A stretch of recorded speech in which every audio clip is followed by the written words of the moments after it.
Welcome to Universitas Negeri Malang, UM. Located in 3 different places, UM provides a comfortable environment for teaching and learning. The main and second campus are located in Malang, surrounded by ICET educational facilities, places for recreation, sports, and business. The third campus is located in the same area as the Shrine of Sukarno, Indonesia's first president in Blitar, East Java. Established on October 18, 1954, UM was born with the name of University of Teacher Education, or PTPG. In 1957, it became the Faculty of Teacher Training and Education, or FKIP. Then, in 1963, it became the Teacher Training and Education Institute, or ICET. Finally, in 1999, it transformed into Universitas Negeri Malang, which is known to this day. Since its establishment until now, UM has established itself as one of the 12 educational higher education institutions and is included in the 15 best campuses in Indonesia. One of the visions and missions, UM is to become a leading university and an authoritative center of excellence in the fields of science, technology, and education. UM develops a flexible, adaptable curriculum taught by teachers who guide students and provide skills for the future workforce to become active lifelong learners, independent problem solvers, creators of better communities, and bring education to life. UM educates students across 8 faculties.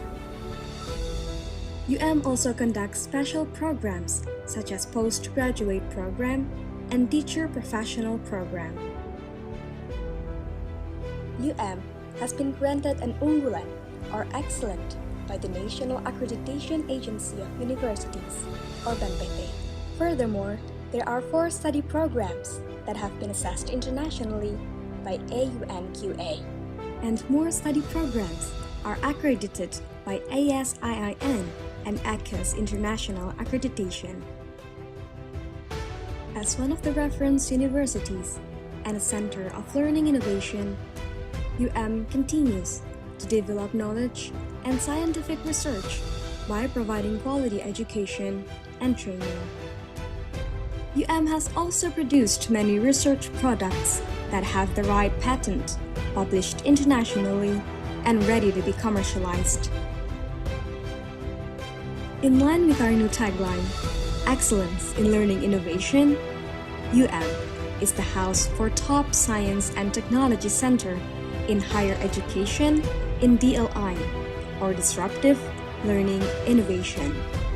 Disruptive Learning Innovation Center develops innovation in smart learning with research focus on digital transformation on education ecosystem, either in higher education, school, or community, to improve the quality of education service in Indonesia. Many invention and implementation of products resulted from DLI research are expected to support continuous, innovative learning activities. To support the activities of UM residents in carrying out their daily duties on campus, UM provides unique and interesting learning environment through great and comfortable facilities to facilitate both academic and non-academic activities. UM has also made collaborations with many partners in the form of work training in education, research, and community service. Growing rapidly in this millennial era, UM has the vision to be a higher level institution and a reference university in the field of learning and education. UM has always been ready to dedicate itself to be the best university by producing the best human resource. UM, the only one. UM, excellence in learning innovation.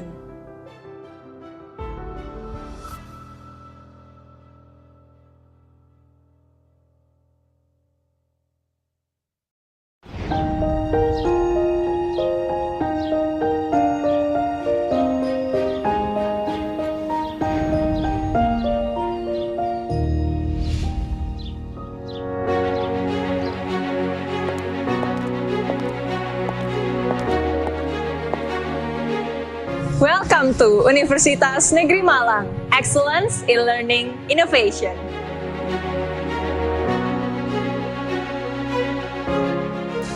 Now, let's go further. Faculty of Education is one of the faculty that produced many graduates of the area in education.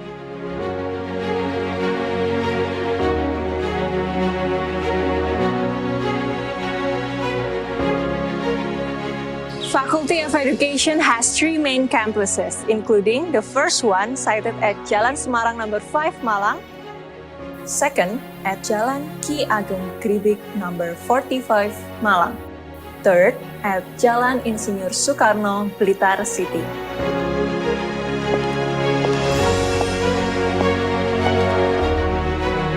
Faculty of Education Universitas Negeri Malang continues to grow and develop in line with the development of science and technology. It corresponds to our vision in becoming an excellent faculty and a reference in the implementation of three dharma of higher education in the field of education.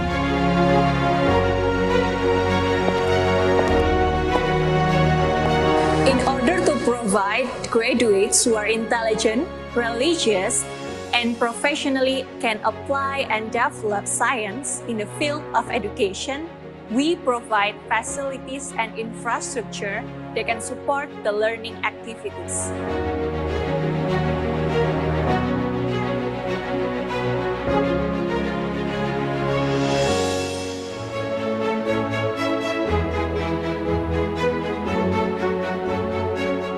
Following the vision of Faculty of Education, thousands of national and international reference textbooks and articles are provided in the Faculty of Education library.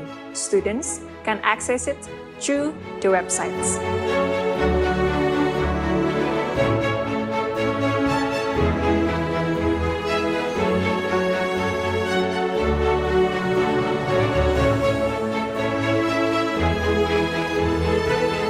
Multimedia and computer lab, also web-based room, are provided to support the learning activities to gain effective and innovative teaching.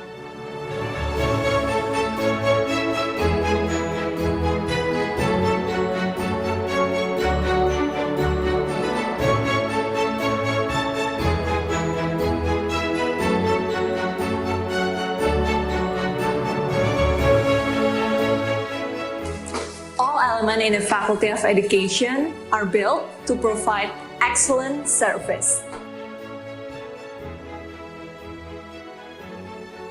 So right now we are entering the Finance and Employees Affairs Subdivisions room.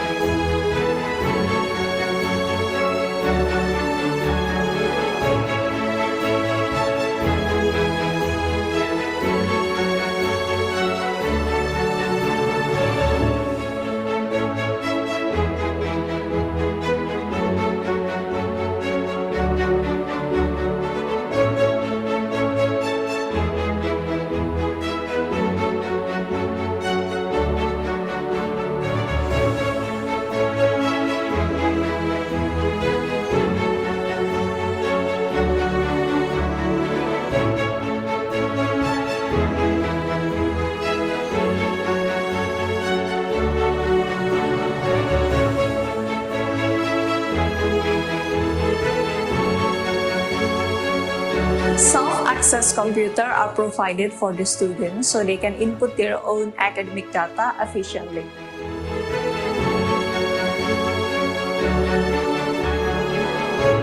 Faculty of Education Universitas Negeri Malang has 6 excellent departments. So, let's dive into those amazing departments. Guidance and Counseling Department provide guidance and counseling service for developing human resource at education level primary.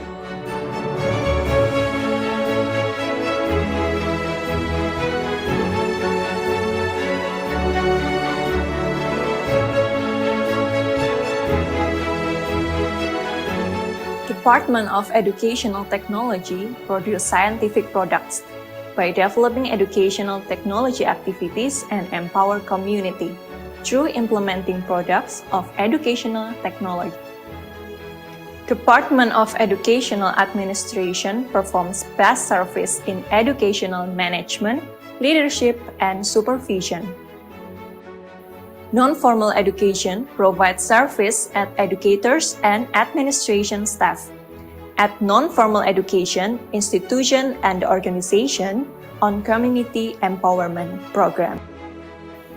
The Department of Elementary and Preschool Education is always committed to improving the quality of educational service of elementary school teachers and early childhood education teachers.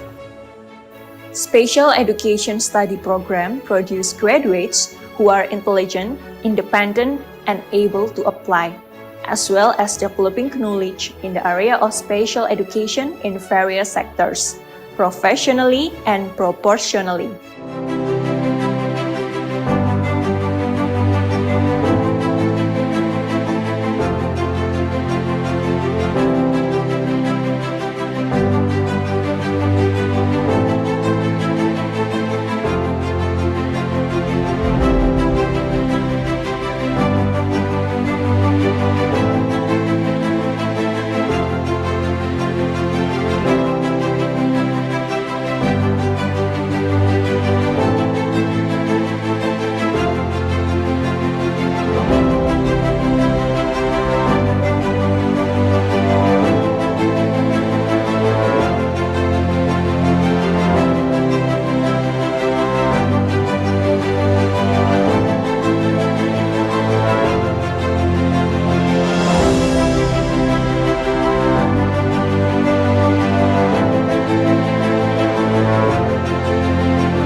Entrepreneur skill and competence, Faculty of Education has built Edupreneurship Center that can be managed independently by the student under the supervision of the lecturer and practitioners.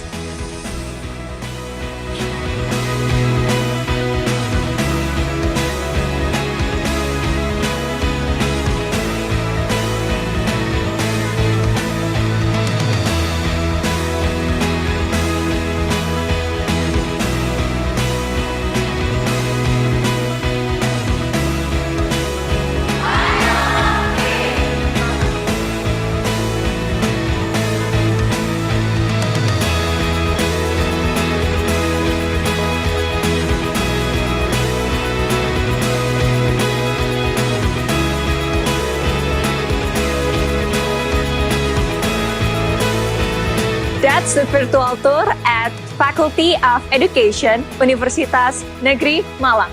Thank you for viewing this video.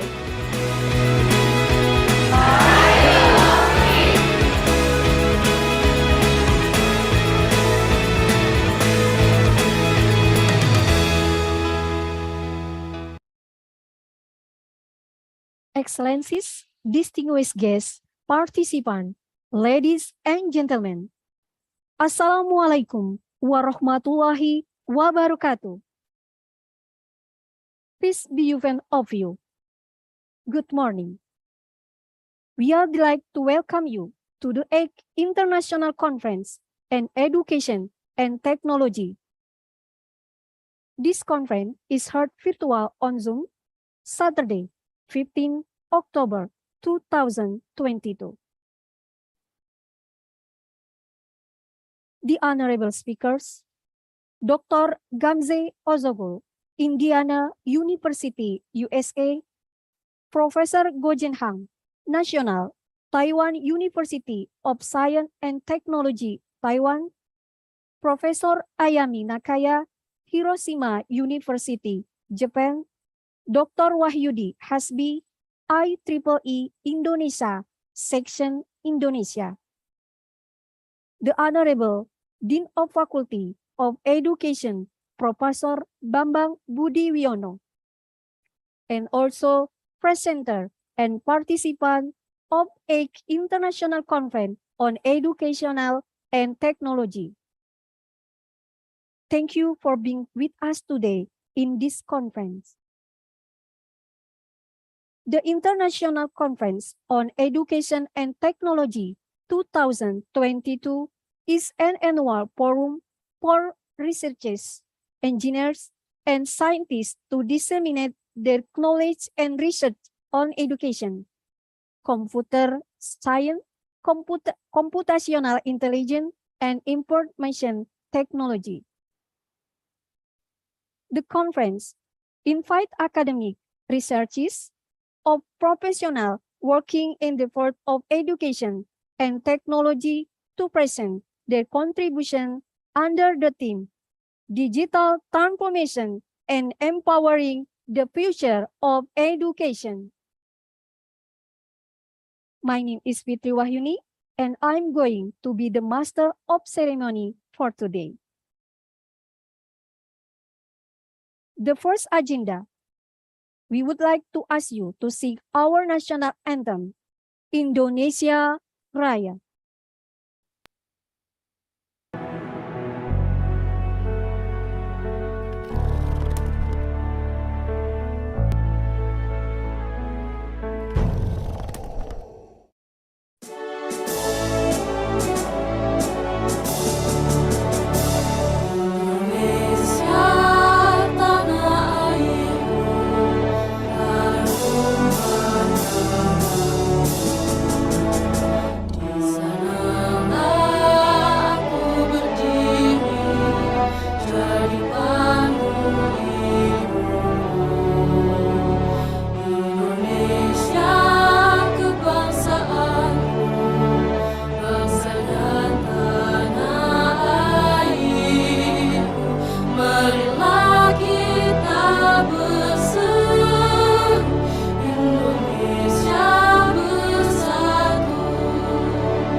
Well, I would like to invite Mr. Dedi Prestiedi to invoke an opening prayer for us.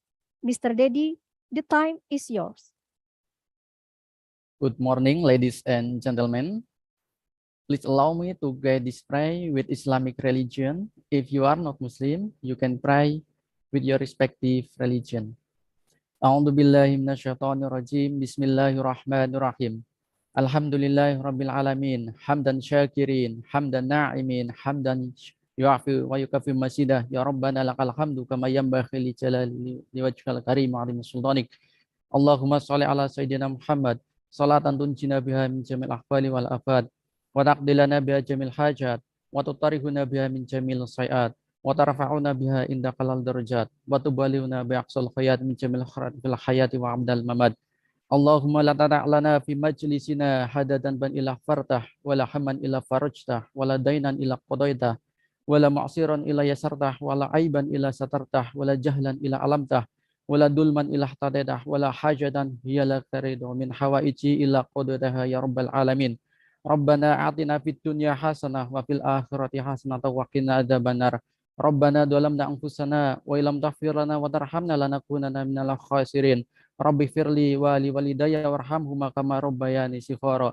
ربنا تقبل منا إنك أنت السميع العليم وتب علينا أنت التواب الرحيم سبحانك ربك رب العزة عما يصفون وسلام على المرسلين والحمد لله رب العالمين. Thank you very much and enjoy your conference. Thank you, Mr. Dedi. Excellencies, participants, ladies and gentlemen, we are now going to listen to the opening speech and ceremony delivered by Dean of Faculty Education, Professor Dr. Bambang Budiono, MPD. To Professor Bambang, the time is yours. Assalamualaikum warahmatullahi wabarakatuh.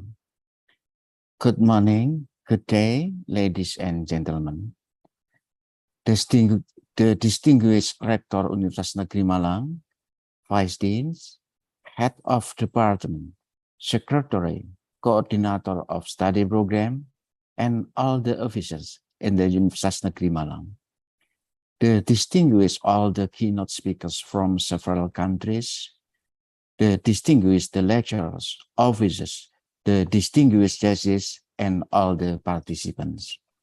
We are conducting the International Conference on Education and Technology today with theme Digital Transformation and Empowering Technology for Future Education. The keynote speakers will present many ideas about this matter, which will become an inspiration for us to implement a good education, solve various educational problems, and develop a better education, especially related to development of education in the era society 5.0 from several perspectives. In addition, in this conference, many papers have been submitted to the committee, and the selected papers will be published in the International Conference Proceeding indexed by IEEE Explore and Atlantis. The papers will be presented by authors this afternoon and tomorrow in the parallel sessions. It will facilitate the authors, lecturers, students, facilitators, teachers, researchers, and practitioners, or all who attend to education to express and share ideas in the conference. We, representing Faculty of Education Universitas Negeri Malang, appreciate all the audience and participants, especially the keynote speakers, Professor Guizhen Huang, PhD, from National Taiwan University of Science and Technology, Taiwan, Professor Ayami Nakaya, PhD, from Hiroshima University, Japan, Associate Prof. Gamza Ozogul, PhD, from Indiana University, USA, Dr. Engineering Pahyudi Hasbi, SSCM.com, from IEEE Indonesian Section Indonesia, that support this conference optimally. We also appreciate the chairmen of the event, the committee and the crews, the official at Universitas Negeri Malang, and all the rest that I cannot mention one by one who highly participate in this conference. Well, we hope all of you very enjoy. We hope this conference is useful for all to implement and develop the education and improve the quality of education at environment of school, family, and the community. That's all our program for this time. Please give us apologize when we have mistake, and thank you very much for your attention. Today, wassalamualaikum warahmatullahi wabarakatuh. Thank you, Professor Bambang Budiwiono. Ladies and gentlemen, now I will read in brief our moderator CV for today's plenary session. Dr. Edianto is lecturer at Faculty of Education, Universitas Negeri Malang. His research area inclusive education, science learning for students with special needs. He got his PhD from Hiroshima University. Now, I would like to invite the moderator for the plenary session, Dr. Edianto. Thank you very much for the time. Okay, from now I will take over the agenda, and my pleasure to guide all of keynote speaker in this agenda. Okay, let me introduce the keynote speaker in today's agenda. The first speakers is the Associate Professor Gamze Oso, PhD from the Instructional System and Technology Department, Indiana University School of Education, Bloomington. An academic degree is from the PhD Educational Technology Program Division of Education, Arizona State University, Tempe, November 2006. Okay, the second one is the Professor Gu Jen Huang. Hello, Mr. Professor Gu Jen Huang is a graduate from the Graduate Institute of Digital Learning and Education, National Taiwan University of Science and Technology, Taipei, Taiwan. And the next one is the Professor Dr. Nakaya Ayami, Doctor of Philosophy in Education, Hiroshima University, and Professor from the Hiroshima University. And the last one is the Dr. Ing Wahyudi Hasbi, SSE MCOM, from the Chair IEEE Indonesia Section and Senior Researchers in Satellite Technology Center Indonesia Research and Innovation Agency, Indonesia. And let me tell about the rule for the today's agenda. In the this agenda, okay.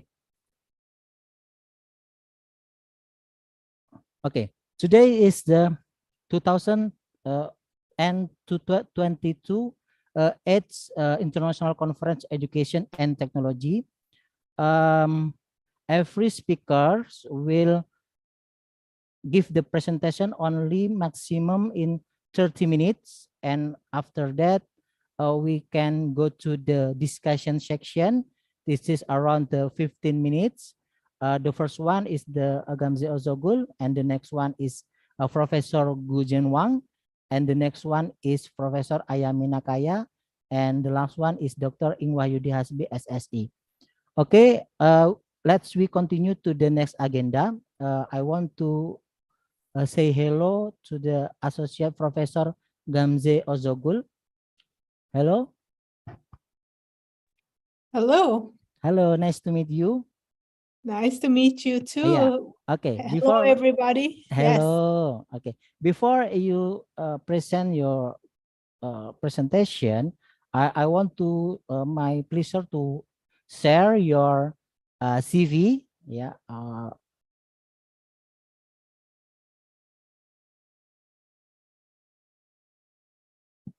Okay.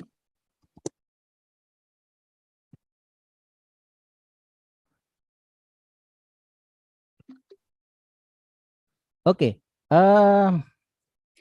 Would you like me to say anything, or yeah, would you like... yeah.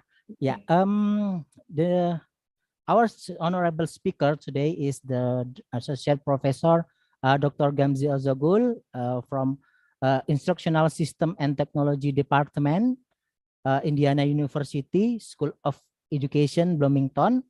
Academic degree is PhD in Educational Technology Program, Division of Psychology in Education, Arizona State University, Tempe in November 2006. And I want to share also about the awards that award from the Dr. Gamza Zogul is Outstanding Faculty Mentor Award, Center of Excellence for Women in Technology in 2019. And the second one is Faculty Mentor Award recipient, graduates and professor student government in the Indiana University 2018. And the last one is Outstanding Quantitative Manuscript Award recipient from IECT GDL Division 2017. And I make sure that it's the only three, but Mrs. Gamze Ozogul have a lot of awards. Thank And yeah. And her expertise is in focus in instructional design, development and evaluation of distance, computer-based and face-to-face learning environment. And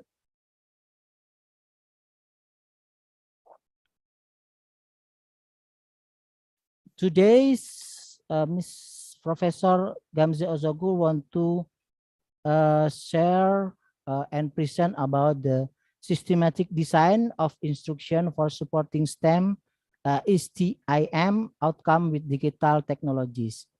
You have only 30 minutes for present. And do you want to share by yours or let me to help you to share? I can share my screen if it's okay. It's here is the same presentation I shared with you. Okay. Wonderful introductions. Thank you so much for wonderful words. The time so whenever is yours. we are ready, we are a little bit early, but I think it's okay, right?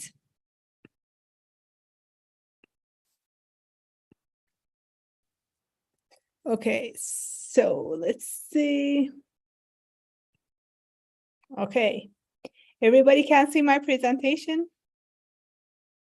Yes, is it clear? Yes. Yeah. Yes. Yeah. Wonderful. And as I said, thank you for wonderful introductions. Alaikum salam to everyone. And wonderful to be with you today and share my research and discuss ideas with you after we complete. Based on the title of this conference, I decided to focus on the systematic design of instruction for supporting STEM, as this was sponsored by IEEE, and then how we use digital technology. So I wanted to show you a span of research. I didn't know if I will have introductions. You guys did a really nice introduction, but I am originally from Turkey, so I had my undergrad and graduate school in Turkey. Then I went to Arizona State.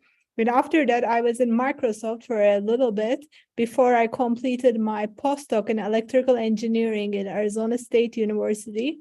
So I was there doing this job and a research scientist for about 5 years. Then I was a director for evaluation in Arizona State University. Then 9 years ago, I joined Indiana University Instructional Systems Technology program as a professor, and currently I'm teaching there for the last 9 years. So this is a little bit about me. Afterwards, if you have further questions, I'm happy to answer. And so today what I want to talk about, and then in the line of this conference, so the title of this conference is like how empower technology. But what I want to talk about is how technology is supporting and empowering students and teachers in higher education or in K-12 education, in elementary and middle school teachers. So I want to approach it in two ways. One, I want to approach to you what happened before and after the pandemic, what type of research questions we were asking in relation to technology before pandemic, and how our research questions change after the pandemic. And then I would like to tell you a 16-year of progress of how we study instructional design elements, such as feedback. I picked feedback for all of us to investigate and go through that line. And then how is transformation with the advances in technology, how technology empowered instructors to give more feedback, how it's empowering students in STEM to receive more feedback. So I wanted to finish with that by posing some questions about what the newest technology that we are talking about, artificial intelligence, helping or bringing us more questions in STEM. So that's my plan for the next 30 minutes for you. And is there anyone timing me if I go over? Just let me know in some way somebody's, yes.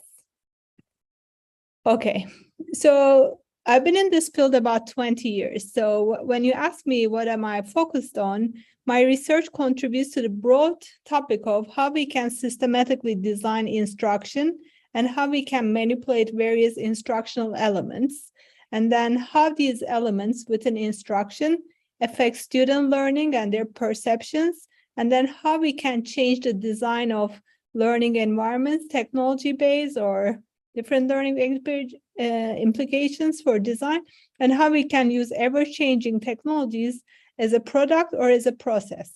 So how we don't jump into the next technology, but how we find the best way the technology works for what we are trying to do. So I have done research in a variety of setting and contexts, and due to my postdoc in electrical engineering, I focus mostly on STEM contexts in my studies, in my research.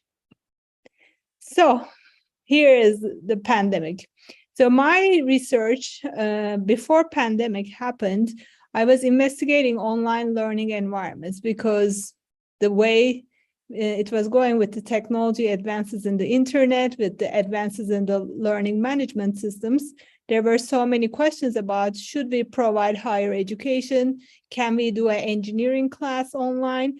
If we do it, how we do it online? Is online as good? So these type of questions were in my research agenda before the pandemic happens.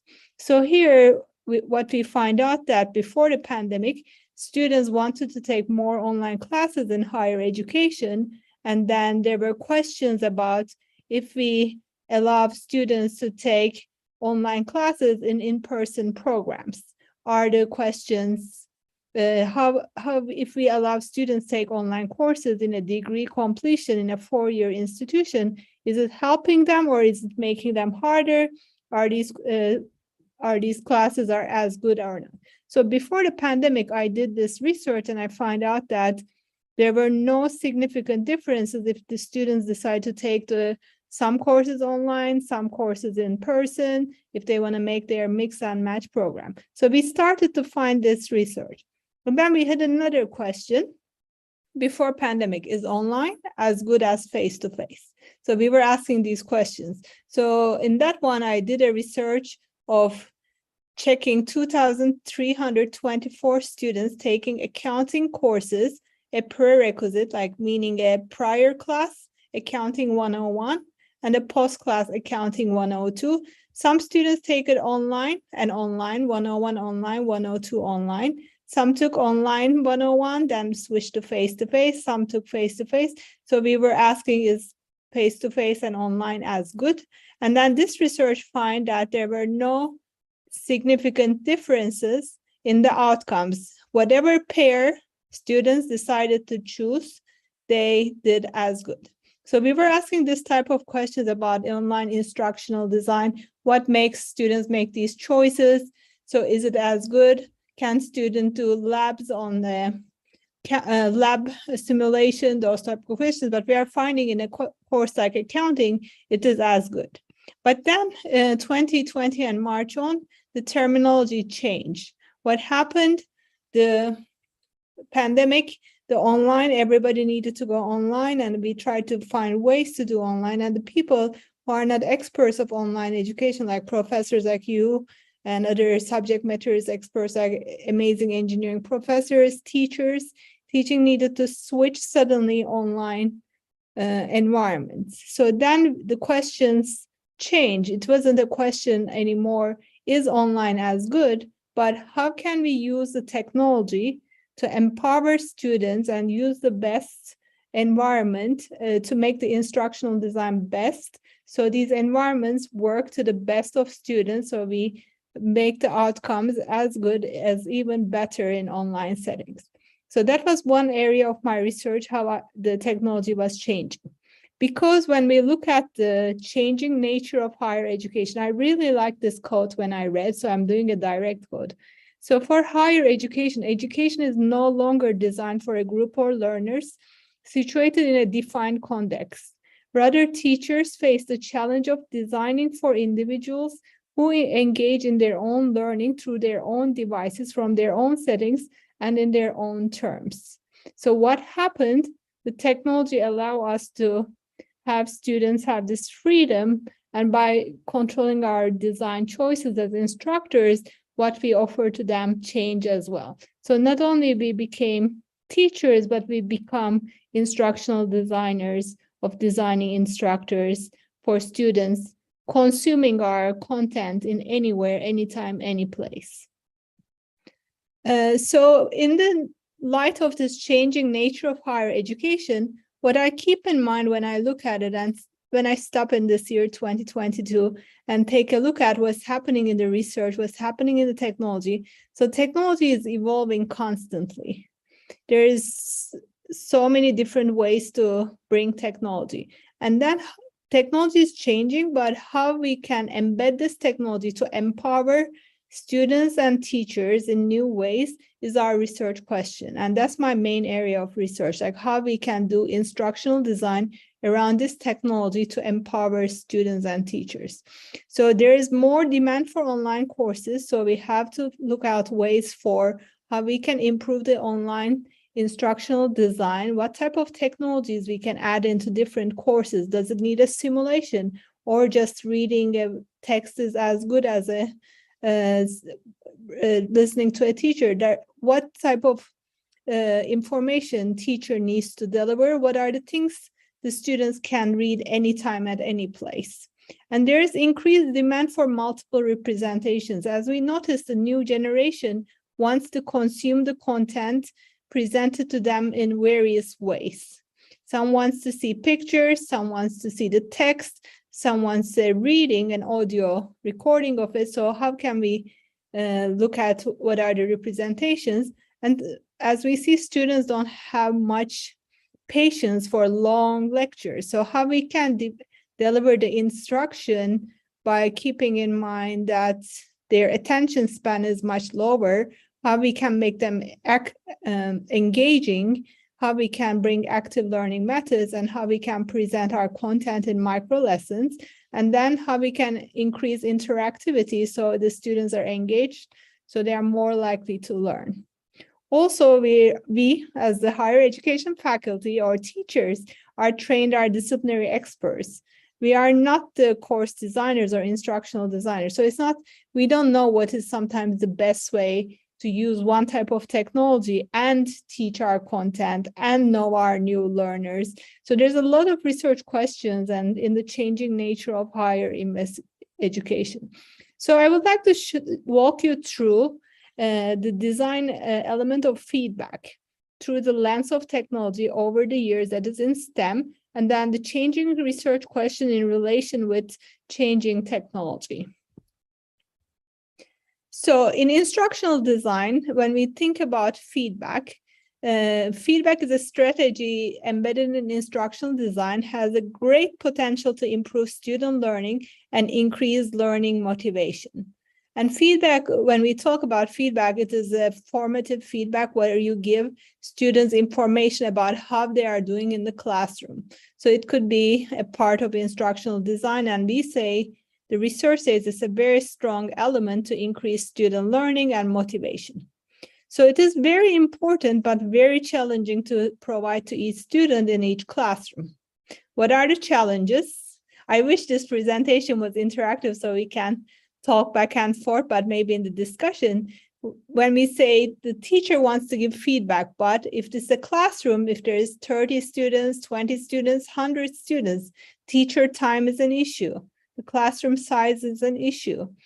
who gives the feedback is an issue. And then what makes the feedback that the student receives meaningful to them? Why would they want to use that is an issue. Timeliness of the feedback, when they want to receive the feedback. Do they want to submit an answer and immediately receive it? 5 minutes later, the next day, the next week is an issue. What type of feedback they want to receive? They want to receive corrective feedback, just say you did correct, you did wrong, or constructive feedback saying like you did wrong because of this and this is how we can improve. There's so many types of feedback, or encouraging feedback, good job. What type of feedback is important? Frequency of feedback, how often we would like to ask a question, how often we would like to give feedback. And there are many other issues. So this research shows like how technology changed the way we provide feedback over the years that I have been researching this construct. So when I started first researching this construct, it was 2006. I started how we can use feedback in the classroom that every student can receive feedback and then improve their learning. So I designed experimental studies where I decided either a peer, meaning another student in the classroom, would give feedback to another student in the classroom, or I give students a rubric that they would give themselves feedback, meaning they read the same thing they submitted and they give feedback, or the teacher gives feedback. So it was an 8-week class and every student had the same assignment, but in week 4, they decided the experimental group either got teacher feedback or self-feedback or peer feedback. And after that, I gave the attitude survey, a post-test, and then a performance task. So what I found out in these 2 studies that I did is like all groups, as the research previously said, who received feedback improved. So this is very strong actually. So feedback works. But what happened, there were significant differences in the conditions. So the students who got feedback from the teacher improved their performance measurements much better because teacher exactly knew what is right, what is wrong. They were able to say, correct this, correct that, you did this wrong. The students was able to correct and get better scores. What happened in peer feedback, they couldn't improve their finalized plan so much. There were no significant differences from the teacher.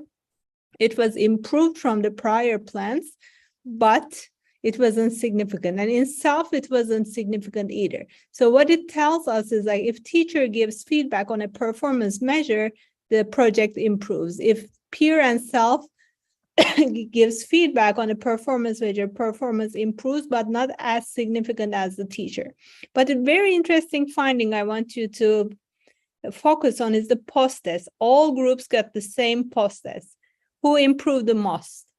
This will be surprising. The peer improved the most. Why? When we gave peer the task of giving feedback on another person's project, they get to use a higher metacognitive skill that they have to use their brains to look at another person's project and apply the rubric. At that time, they have to, they learn what is important, what is not important. They improve their own learning, so they score the highest. Who scored the lowest? The teacher, because they just corrected the project, not that necessarily they learned more. So it shows that there is promise in the feedback, but peer is not as good because they're in the same class, so it's not helping. But in this study, I was looking like, how can I make a system that every student in the classroom gets feedback? So this one didn't have any technology other than process. So I used process as a technology. I had the rubrics as technology and then the design of the study as technology. So this one in 2006 and 2009, I didn't have technology, but I was trying to find ways how I can make feedback available to all students and how I can empower the teacher to give feedback to all students and how I can make students accountable for their own work. So in the next study, I was interested in how we can structure feedback forward and backward fading. So if you're not familiar with forward and backward fading feedback is, so forward fading, if you have a problem, in this case, it was electric circuits, where there's a problem asked to all students, all the solution steps are provided to them, but the last one. So the student needs to solve the last problem. And slowly, the problem steps are disappearing, so I have to solve more problems. In the backward one, the opposite one, the first step is missing, and then the rest is solved, so they have to solve it forward and back. In this one, it was a computer-based instruction, so it's very different from my first study, where the computer gave the correct or the wrong feedback immediately as they did their inputs. So it was in an introductory circuit analysis class, higher education students in computer-based module, students solved gradually increasing number of steps given the problem, and then they produced higher near transfer scores than who were asked to solve a gradually number. So forward fading worked better in near transfer, and backward fading worked not as well. But students who received feedback immediately after attempting each problem-solving step outperformed those who received total feedback. So this is when I say like the timing of feedback. Because it's computer-based instruction, I was able to test that. Whenever I gave students feedback immediately after they solve a problem step in electric circuits, they learned better than the ones who received feedback at the end of the problem saying you solved it wrong or you solved it correct. So that was very interesting. And then, so that was a study that I tried after that one by including computers and taking the computer technology and programming it in a way that it was able to give each student the problem and then fade it forward and backward and then give the feedback immediately and capture the effects of forward fading feedback, backward fading, and then total feedback and step-by-step feedback. So, and then in the next line of studies, again, I continued with the computer-based instruction because I thought it was an interesting way. So as I said in my first slide, nowadays students are looking for different representations. So how we represent the information. For example, here we see a circuit diagram in the first one that doesn't have the pictures that we have in the second one. The constructs like voltage, resistance or current is indicated by abstract symbols, whereas in the second one, there were concrete symbols of a battery and light bulbs. So in this one, how we represent engineering contexts. So the students got either or in a computer-based instruction, and then how they did with immediate feedback in problem solving in relation to receiving abstract or concrete representations. So what we find out is like students who got 2 practice problems or 4 practice problems with abstract or concrete representations scored higher on post-test and produced better representation. So it was very interesting. What we find out, the prior research said if students learn contextualized, they should learn better. But in this research study, we find that concrete representation, meaning when we represent a circuit with light bulbs or with a toy helicopter, with a speaker system, the students get distracted in the details of the story of the problem, and then they weren't able to remember the problem solving steps when it came to the problem solving. What we find out that the abstract representation, when we teach the students engineering, they were able to help novice learners focus on the problem solving steps, and then it was able to easily transfer the schema to the transfer problems. When we gave students 2 versus 4 practice problems, what we find out that after 4 problems, students did their abstraction more. So we didn't need to, the the graphical representations didn't matter anymore because they saw 4 examples. But when there's only 2 examples, they got so stuck into the details of what the examples were about, what was the context about. So what we said, like if we were to design electrical engineering modules or other STEM areas, we need to give students abundant practice opportunity with feedback. And then it may not matter if they have so many opportunities to practice, representations may not be important. But if you have very limited time and if you have only limited practice problems, you may choose to present the content in an abstract manner. It helps with them doing the abstraction whenever you give a problem to them. So that was another line of study that I was able to do because I was able to control the environment, computer-based. Every student had their own module, so they were able to give the input and immediately receive the output about how they are doing. Next one was an interesting one. Again, I took the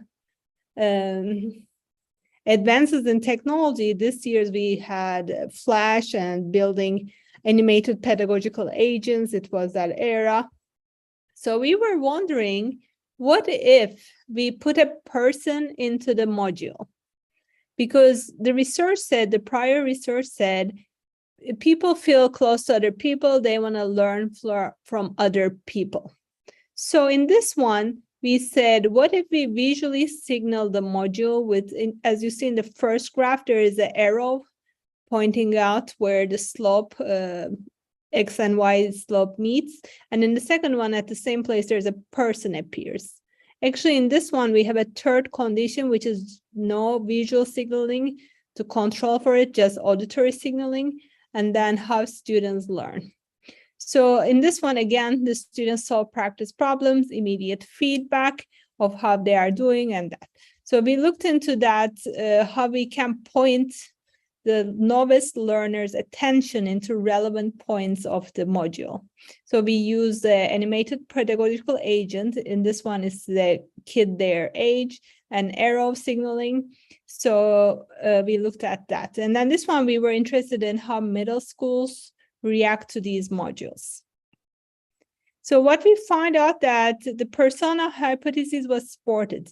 Students were able to get guidance from the animated pedagogical agent, but compared to no signaling, when we just had the module with no arrow or nothing, they had the highest post-test score on the same module. There's no differences other than the arrow or the agent. They had the most significant highest scores in the pedagogical agents, but there were no significant differences between the arrow or the control. So students did much better when they had a person in it, but there were no differences when we use arrow to signal important information or the control group.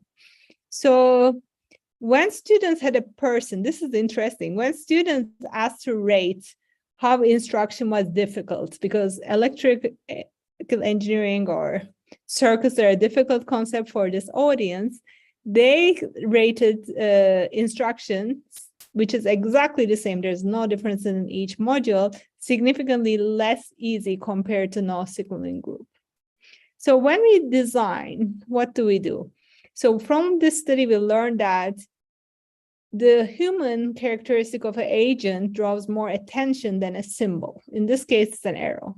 And then humans have inclined to attend social stimuli and real life characters, and it may motivate the students. So if we were to design anything like that, it's better to have some signaling, an arrow versus no arrow, but it's better if we have a human describing that. So you may think about that when you're recording a lecture for your online class. Should you have your face in it? Should you point it as a teacher, or what you can do? So this may be a research to keep in mind. But in this case, again, I use technology to be able to design an environment to test out the effects of feedback in relation to persona hypothesis. This led another study. This was very interesting because the question came, is it because we had a male pedagogical agent versus a female pedagogical agent? Because engineering is seen as a male area of study. So what happens if we use a female animated agent? So we tried to do that too. And then we looked at in this one, again with feedback, again with computer-based instruction in 2013, visual signaling, we have a person, an arrow, and a control group. And we looked at the higher prior knowledge and low prior knowledge. Because in instructional design, we are not worried about the high-performing students because they are going to do well, regardless in what environment we put them in. We are worried about these low-achieving students, low-interest in students. What can we do to gain their interest and keep them learning? So we looked at this one.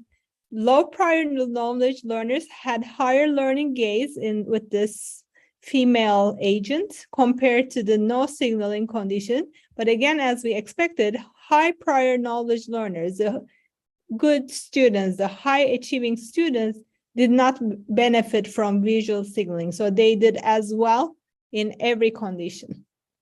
So it means like when we design, we have to look for what we are trying to do is gain these lower achieving students.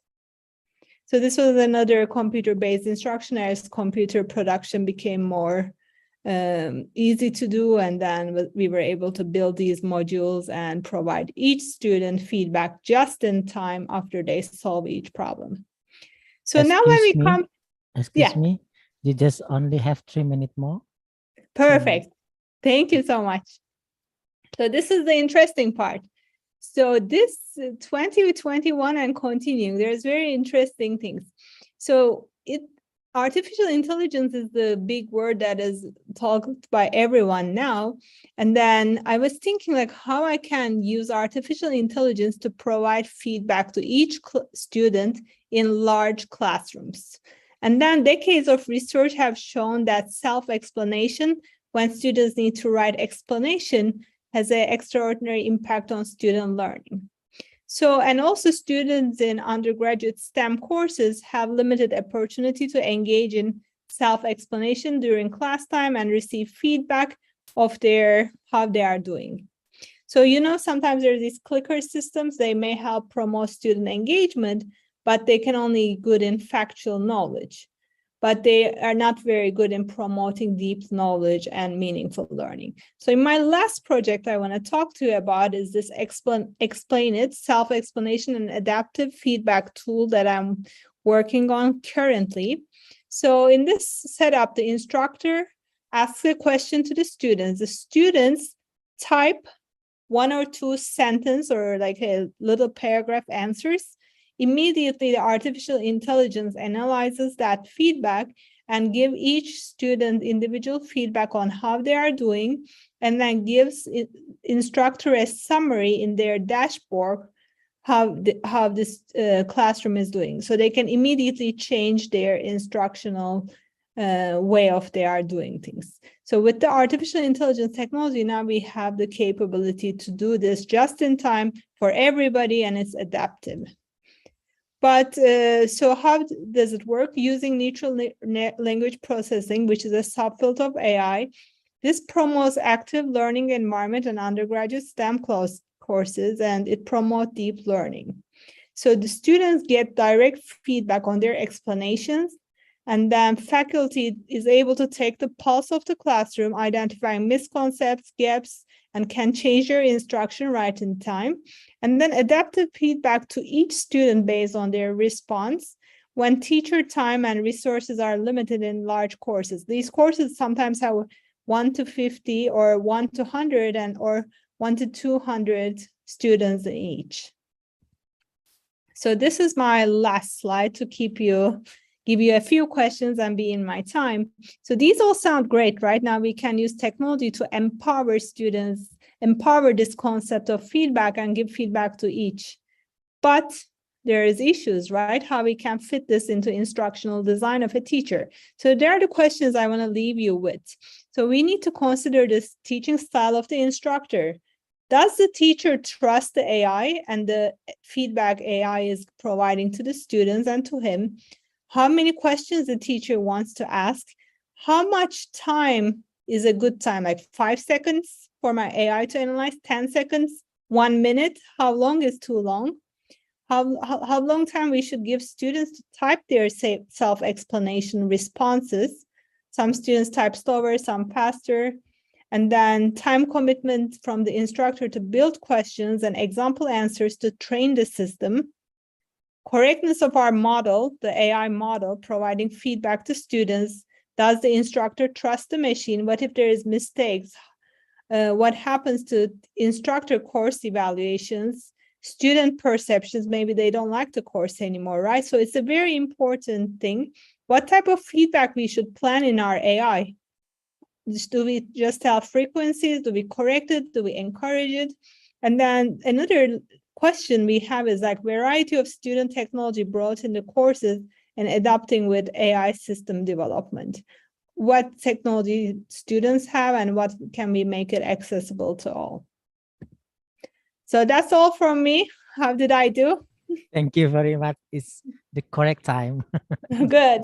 Okay, thank you very much. The great Thank you. presentation from you. And you talk about the instructional designs, design of formative feedback and in digital.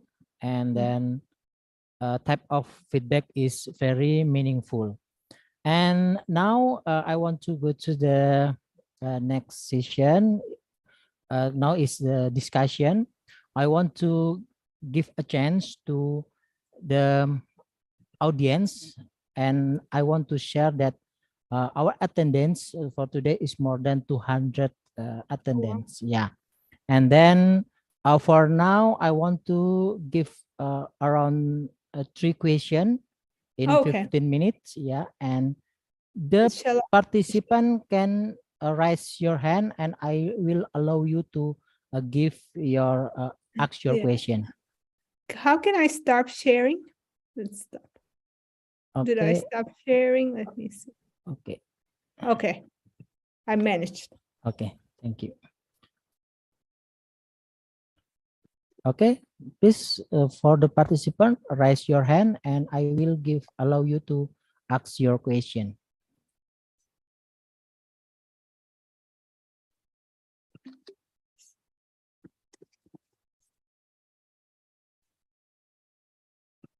Okay. Yeah. Now for the first one is for the Mr. Asep Sunandar, and the second one is for the Miss Dina Handayani, and the third one is M. Vicky Dus Karnain. Mr. Asep.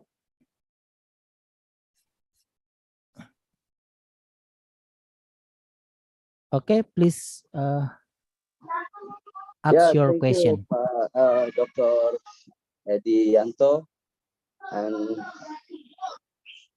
the panelists. Yeah, thank you for the presentation. I think this is a very interesting topic. It is about feedback. Yeah. Some question from me. It is about the how we can use feedback if we are implementation teaching in the special education needs. I mean is a student with special disability.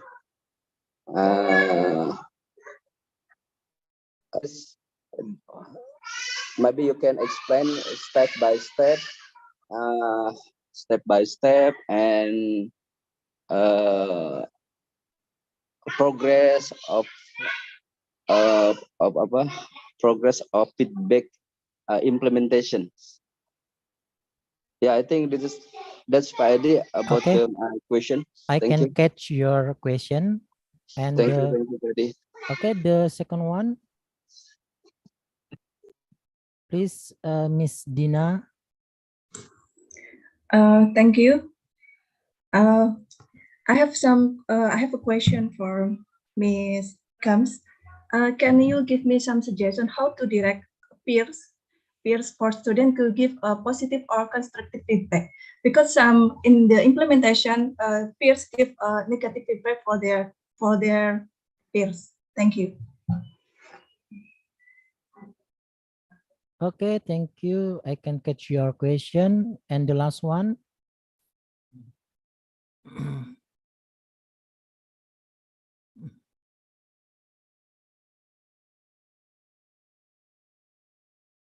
Okay, the last one, Mr.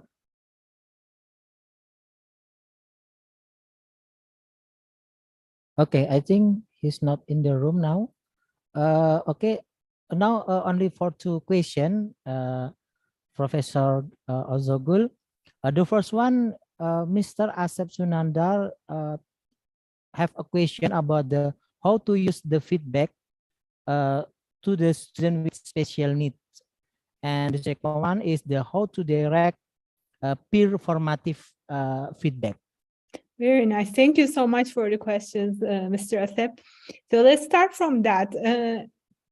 What I will say in special education, so what this feedback mechanism, what the questions I was trying to solve are mostly like when we have teacher is limited and there are so many students. So I was wondering in the special education case where there's more one-on-one instructor and student time in your schools or so. So in US, they always have a plan, like they call it AIP, and then the teacher follows the special education student very closely of how they are doing, and they have individualized assessments, like one person studies almost on that student, how they were doing on one task, how they are doing on the next, one test on the next. So unfortunately, I'm not the expert in special education, but that's what I know because they have more one-on-one time with the special education teacher and the student. But otherwise, I'm more trying to solve the problem of how we can disseminate feedback in large classrooms when we have more one to that. So I'm hoping in your special education classes, you have more one-on-one time with the teacher and the special education student to observe the student and provide feedback. So that would be my approach to it. And so unfortunately, I'm not the expert in special education. You are, so hopefully that will be helpful. Because the last thing I want to say, these computer-based instruction systems that I developed with my colleagues and the AI systems are so expensive to develop. It takes a lot of time. So sometimes when we have a special education case that students need is so specific that we may need to just develop one single systematic instruction for that student, another different one for the other one. So it's not may not be even worth to do an AI system or so. But in the future, I think the way the field is going, the AI will be trained by how one student's needs and where they are in reading or writing or other behaviors in special education, and may be able to follow the teacher with a dashboard much easily.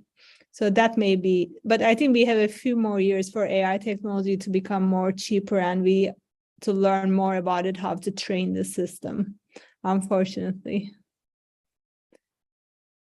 Okay, thank you very much.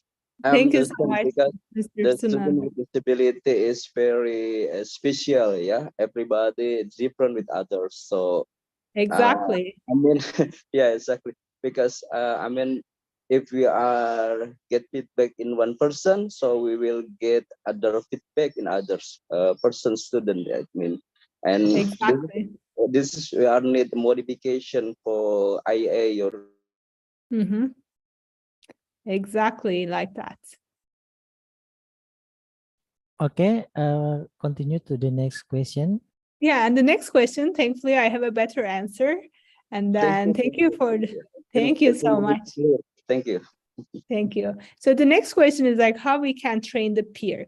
So what happened in my first study when I did this, I thought that peers will be nice to each other. I had the same issue. Sometimes students are have really bad, like very strong comments. They just say like, I don't like it. This is not good. So what I decided to do is like two things I can suggest. One is like to train them how to give constructive feedback.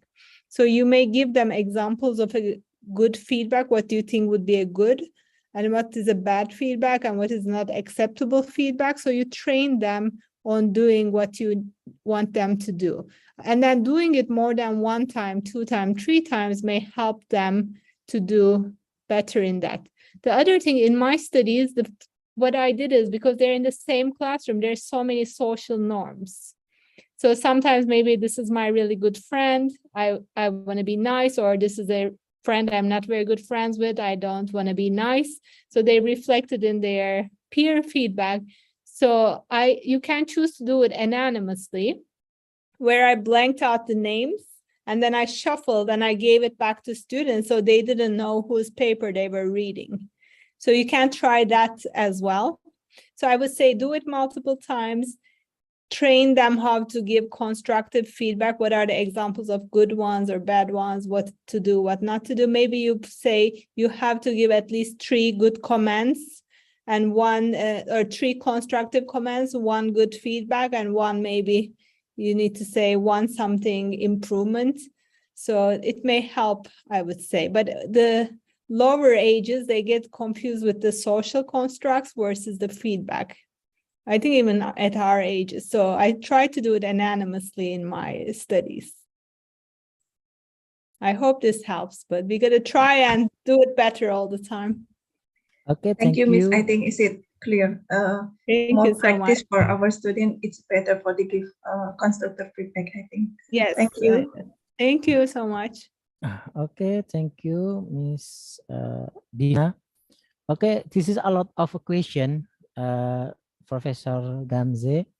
Thank you. But we have only limited time, and I just share you one more question from the Mr. Dedi Kuswandi. Yeah.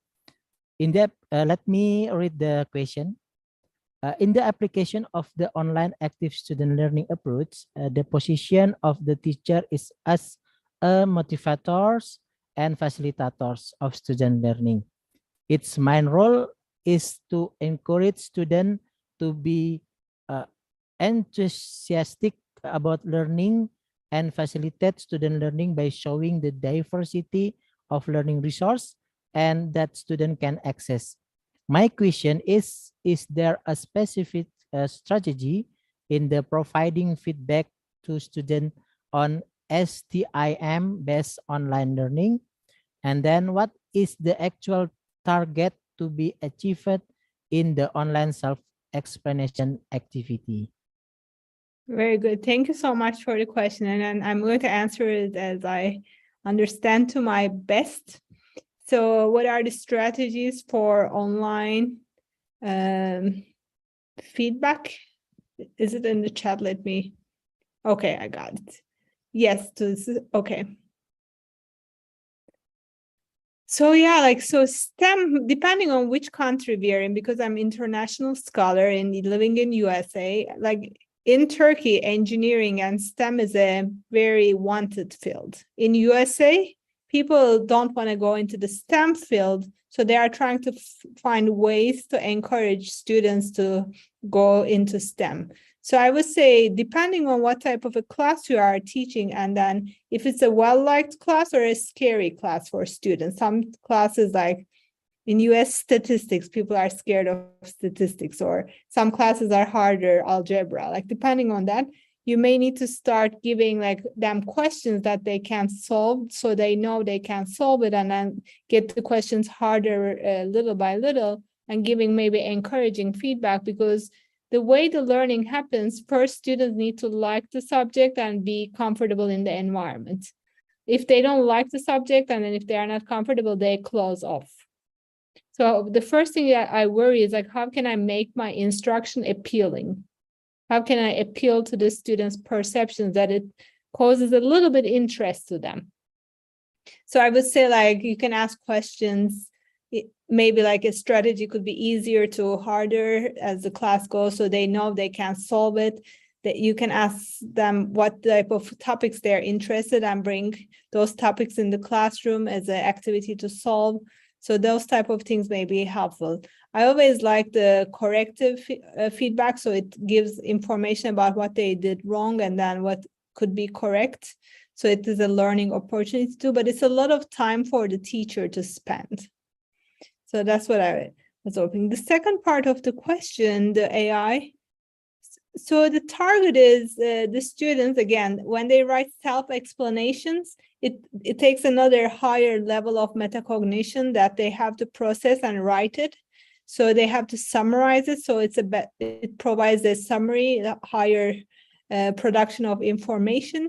That's why one thing is for them to rewrite what they learn, and then for them for teacher to say, you are thinking right, your conceptual understanding is missing here, there's a gap. So we can notice what is missing, so they don't go to the next topic. If it's sequential, they don't miss a important point. So if it's, let's say, algebra class, if you missed a point in the first unit, then you may be having difficulties and it becomes so difficult as it goes. But with this one, if they wrote an explanation, let's say in biology, then you know they didn't get the first topic, then you immediately can give them a homework, give them a reading, give them a flipped classroom activity where they do another activity. So you can pivot your instruction. You can design your instruction that way. Hope this answers a little bit. Okay, thank you, Thank you. Professor Gamze. I hope your answer give a clear. I hope so too. Yeah, and thank you for the audience for your question. But we now to finish the first session, and thank you. I hope we can see you again in the next agenda. Thank you very much. Thank you so much. Thank you, everybody. Wish you an amazing day in your conference. Thank you very much. Thank you.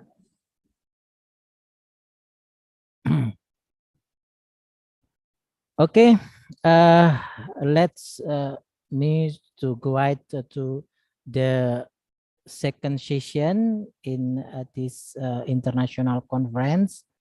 Now we have Professor Gu Jen Huang. Hello, Professor Huang. Hello. Hello, nice to meet you. Nice to meet you too. Yeah. In 2010, I was go to the Taiwan for the International Taiwan Science Fair. Yeah. Okay. Let me introduce yourself, and I will share your curriculum vitae.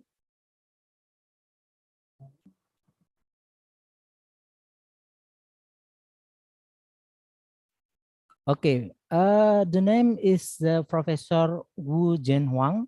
I hope this my spell is correct. And the affiliation is from the Graduate Institute of Digital Learning and Education, National Taiwan University of Science and Technology, Taipei, Taiwan. And for the academic degree, he was a graduate from the Computer Science and Information Engineering from the National Chiao Tung University, Taiwan in 1991. And his research field is interest in include mobile and ubiquitous learning, flipped learning, digital game-based learning, and also artificial intelligence in education. And some information about the Professor Guo Jinhuang is he served as an editorial board member and a reviewer for more than 30 academic journal of educational technology and e-learning. He also been the principal investigator of more than 100 research project. Okay, I will more specified is the 376, this right, Prof? 376 research project funded by Ministry of Science and Technology as well as Ministry of Education in Taiwan.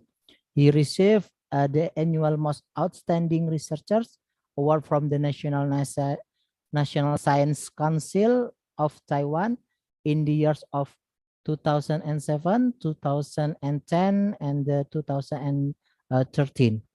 In the 2016, he was announced by Times Higher Education as being the most prolific and cited researchers in the world in the field of the social science. Is a great information.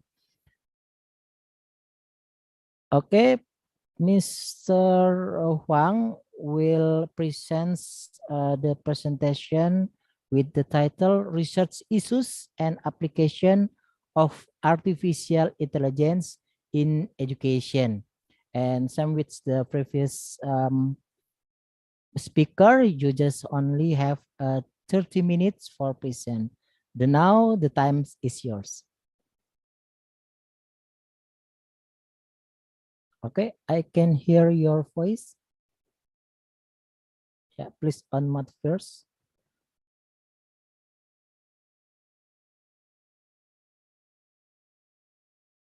Sorry, Professor Huang, I can hear your voice.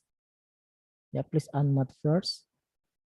Yeah, sorry, Martin. I Okay. forgot to open my mic. Okay, it's okay. It's okay. So I'm very happy to have this opportunity to give the talk about research issues and application of AI in education. And oh, I need to move this way. Okay. Okay, I have to say that, okay, this is the moment of AI. Why I say so, 35 years ago when I was a PhD student in an AI lab in the National Chiao University, we use a computer with only 2 mega memory. That's a very small capacity of memory, okay? But we use that computer to implement an AI system. So if we want to recognize something in an image, it takes 3 days to recognize something from a photo, okay? But nowadays, even a smartphone have much powerful CPU and much powerful, much bigger memory, maybe 4G or maybe 16G, maybe 64G. Okay, giga. 1 giga is equal to 1024 megabyte memory. So as we can see that even a smartphone can recognize something very detailed from 30 images per second. Okay, that's quite different thing. So I think this is a time of AI. And we can also see that the research about AI in education is increasing in a faster pace. In the early years, maybe only less than 10 papers published in Scopus database, but now every year, researchers publish more than 1,000 papers in Scopus database regarding AI in education. Also, in some well-recognized SSI Journal of Educational Technology, the number of papers is increasing in a rapid pace. So we know that this is a moment of AI in education because researchers all over the world pay much attention to how to use AI technology in educational setting. So usually research pay attention to use AI to provide the personalized learning content or provide the personalized learning guidance or try to improve students' higher order thinking or learning achievement or motivation or something like that. Okay, so that is what AI usually being used. But we need to know, but what is AI? Okay, there are broad sense definition of AI and narrow sense definition of AI. Okay, in a narrow sense definition, research emphasizes that the AI system need to be able to learn on its own. That means the system need to be able to collect data and then reorganize the knowledge base or improve the power or its intelligence on its own. Okay, so they call that an AI system. Okay, that's a narrow sense definition. But from the educational perspective, we would like to adopt the broad sense definition of AI. Okay, so usually we say that as long as the computer system or program can have intelligent behavior like human being, then we say, okay, this is an AI system. Okay, so no matter what kind of technology it adopts. Okay, so as long as the system can perceive, reason, solve problem or make prediction or behavior intelligently, then we say, okay, this is an AI system. So in the early stage, we categorize AI research into several categories. For example, intelligent system or games such as chess, okay, robots, computer vision, natural language processing, and problem solving, and expert system, a neural network, now we call it deep learning, okay, and then computer voice or computer speech recognition. And you know, Robert Taylor talk about the role of computer education from three aspects. He said that, okay, there are three roles of computer can place in the educational setting. The first is tutor. Computer can play the role as a tutor. The second is tool or peer. That means computer can play the role as a tool or peer, okay, to help students to learn better.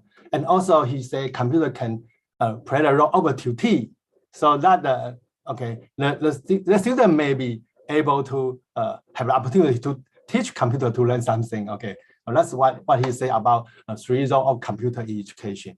And from the perspective of AI, then we say that there are four roles of AI in education. Move this. Okay, the first is AI can play the role of an intelligent tutor. That means he can share the load of a teacher by providing personalized learning guidance, support, or even a personalized interface to student, to learner. Okay, so usually if we can take care of each student's need, student can have more opportunity to learn better. Okay, and the second role is intelligent tool or peer. If usually, for example, we can provide the intelligent mind tool to help students organize their knowledge or to help them analyze data, to help them foster higher order thinking. Okay, and also the third role is intelligent tutee. So we can provide students with the opportunity to act as a tutor.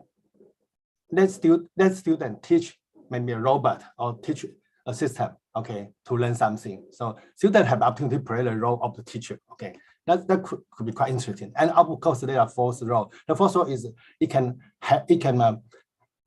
provide play as the role of assistant for policymaker. Okay, you via a big data analysis or something like that. Okay, so regarding the first role, usually an AI system can provide personalized learning from several perspectives, such as it can provide personalized learning content, it can provide personalized learning tests for each student, it can provide a personalized interface. Also, it can provide personalized learning guidance or support when students encounter some problems. For example, in an early study, we try to use a fuzzy expert system to help students to learn in an online learning context. Okay, so we analyze students' online learning behavior and analyze how their about their learning efficiency and their willingness of learning and their patience. We try to identify if the student have already lost his or her patience, and we try to identify whether student concentrate on the learning process or he just lose his concentration. And we try to analyze whether the student really understand the learning content, and we try to identify whether the student is chatting or he or she is discussing with his classmate about learning content. We try to do that, okay, based on their online learning behavior.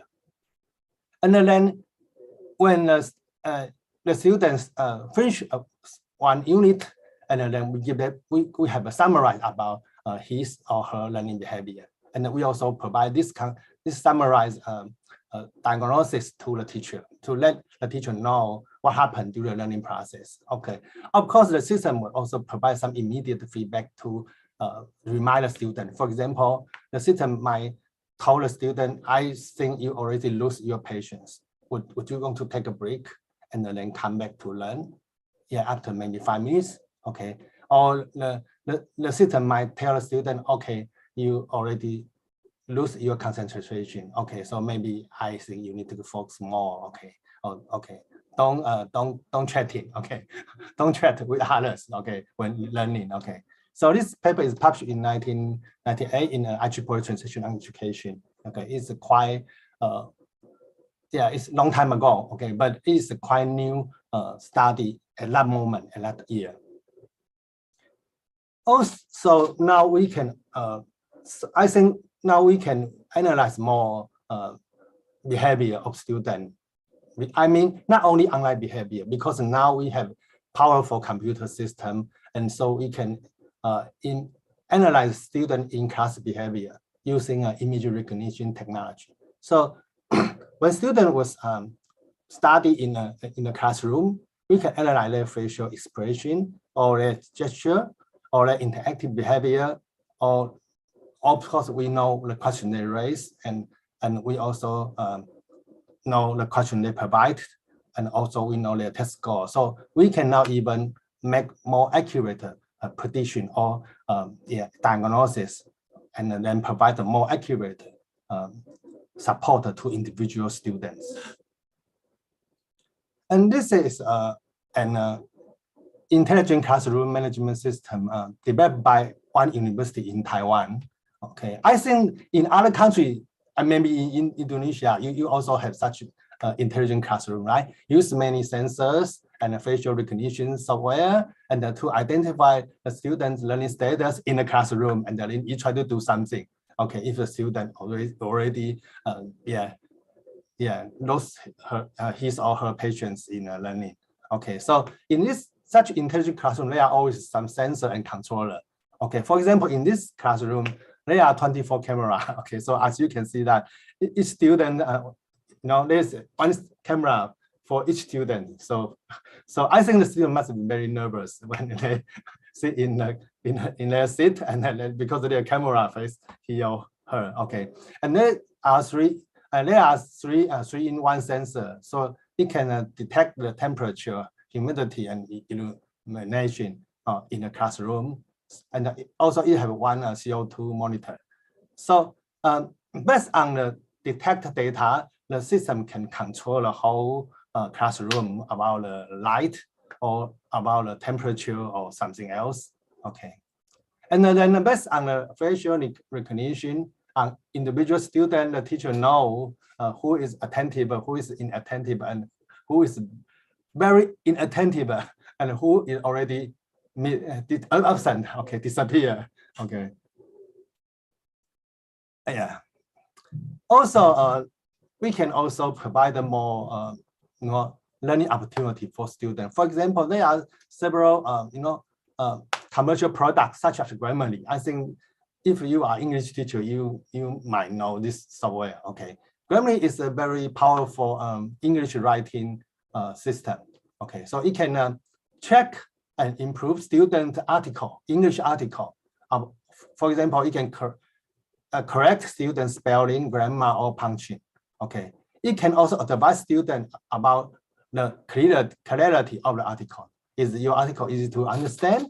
It can also advise students if the article can attract readers. Okay, and also it can also advise students whether the article had delivered the correct information to the reader based on the title. Okay, so when the students submit their article to Grammarly, Grammarly will give the student a score. So 68 is not a high score. Okay, it's not good. Okay, so and it also tell the student, okay, is your article readable? And of course, the system will correct the grammar or correct the spelling or the others. Okay, so the problem is, in a traditional instruction, the teacher usually do not have so much time to correct student article for several times.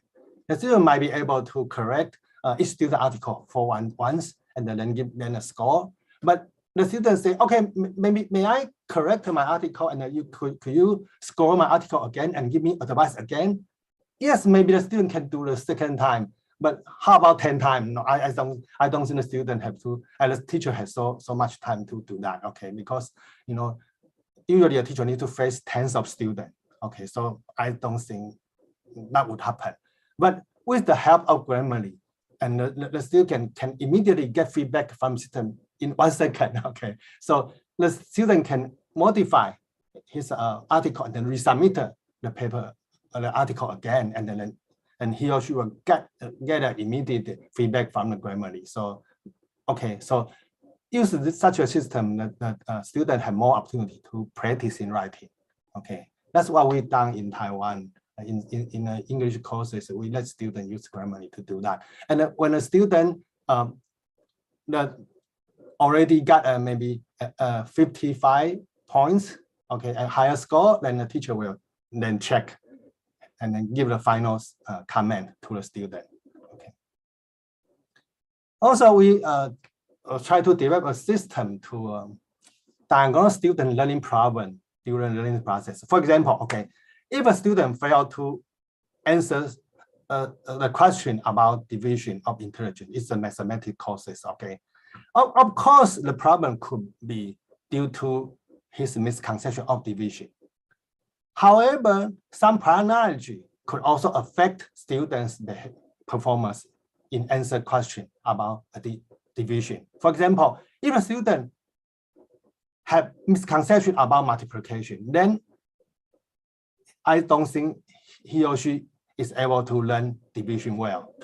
So that means sometimes students' problem in division does not happen, does not caused by this concept. Maybe other prior concepts such as addition, subtraction, or multiplication could also affect he or her learning performance of division. Okay, so that's the problem. So we try to develop system to trace the student's learning path and to find the real problem and to tell students what is your real problem.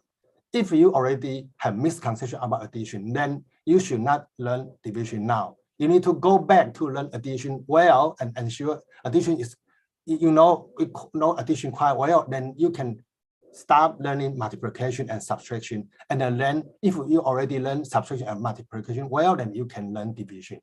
Okay. So each time when student accept a test, the system will trace his learning path. And also, of course, we need to know the relationship between each test item and the concept. Okay, and each concept, we need to know that. Okay, the system will use the graph, the diagnosis graph, and with the student's learning outcome, and compare that, and to analyze what is the problem of this student, and then the system will give summarize about the student's learning status. Okay, so and then give them some advice about, okay, you need to learn something first and then this first. Okay, because you have a problem in a division, but the problem is caused by addition. So because you fail to learn addition well, so that's the main problem. So you need to go back to learn addition. And after we verify that you already know addition well, then we let you know learn the following concept. Okay, and we published paper in 2003 in Computer and Education. Okay, and now in Taiwan there is a big system. Okay, a very big system provided by Ministry of Education. Based on this concept, okay, it provides mathematical course for a primary school and high school student. Okay, it provides use this strategy to science courses also for for primary school and high school student. Yeah. Also, we try to provide the personalized learning service in an online. Okay, and what we think is about in some online courses, in particular for those asynchronous online courses. Okay, the teacher need to face maybe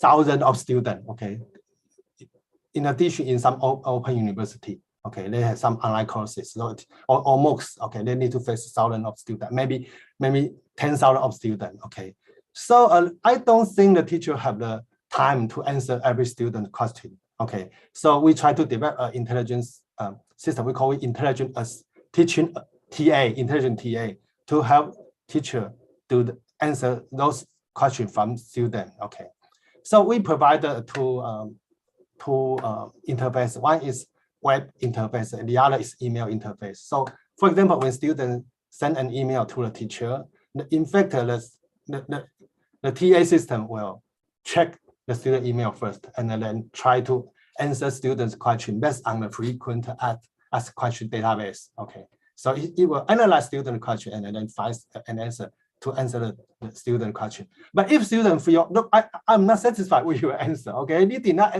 not correctly solve my problem, then the system forward the email to the teacher. And then when teacher answer the question, and then the system will add the new answer to the database, and then adjust the parameter. So next time, if someone asks the same question, the system is able to answer it correctly. So in our first experiment, we found that almost 70% of the question can be correctly answered by the system. Okay, so it is the teacher's load for facing so many students at the same time. Okay. Also, we try to develop some intelligent learning partner. Okay, it happened when a student need to have some discussion online. That's usually you find out when a teacher open an online discussion forum and then give them a specific topic. Okay, and then let students go into the discussion forum to discuss. The problem is no one wants to discuss. Okay, the student usually don't. Okay, I don't have opinion. I don't have any comment about this topic. Okay, they don't like to post their article. Okay, they don't like to post something. They don't like to share their opinion. Okay, so in this study, we try to use some virtual peers. Okay, we use AI to play the role as a virtual peer. Okay, so if for example in the class there are 30 students, but when students log into the discussion forum, they will find out, okay, there are 40 students because 10 students were played by the AI system. Okay, so if there are no one want to share their opinion or want to raise question, then the AI, the virtual peers will try to say something. Okay, share something. Okay, and we find out if someone already shares something, then the other human student would also like to say something. Okay, so we use the experiment to compare the discussion forum with virtual peer and without virtual peer, and then find out the discussion frequency and the quality of the discussion are significantly different. Okay, so and also the student who participate in the discussion forum with virtual peer has better learning performance. Okay, we published this paper in the active learning environment in 2009. Okay, also I would like to share something about what I observed in a Hong Kong high school. Okay, in this high school they had a STEM project, and the teacher asked the student to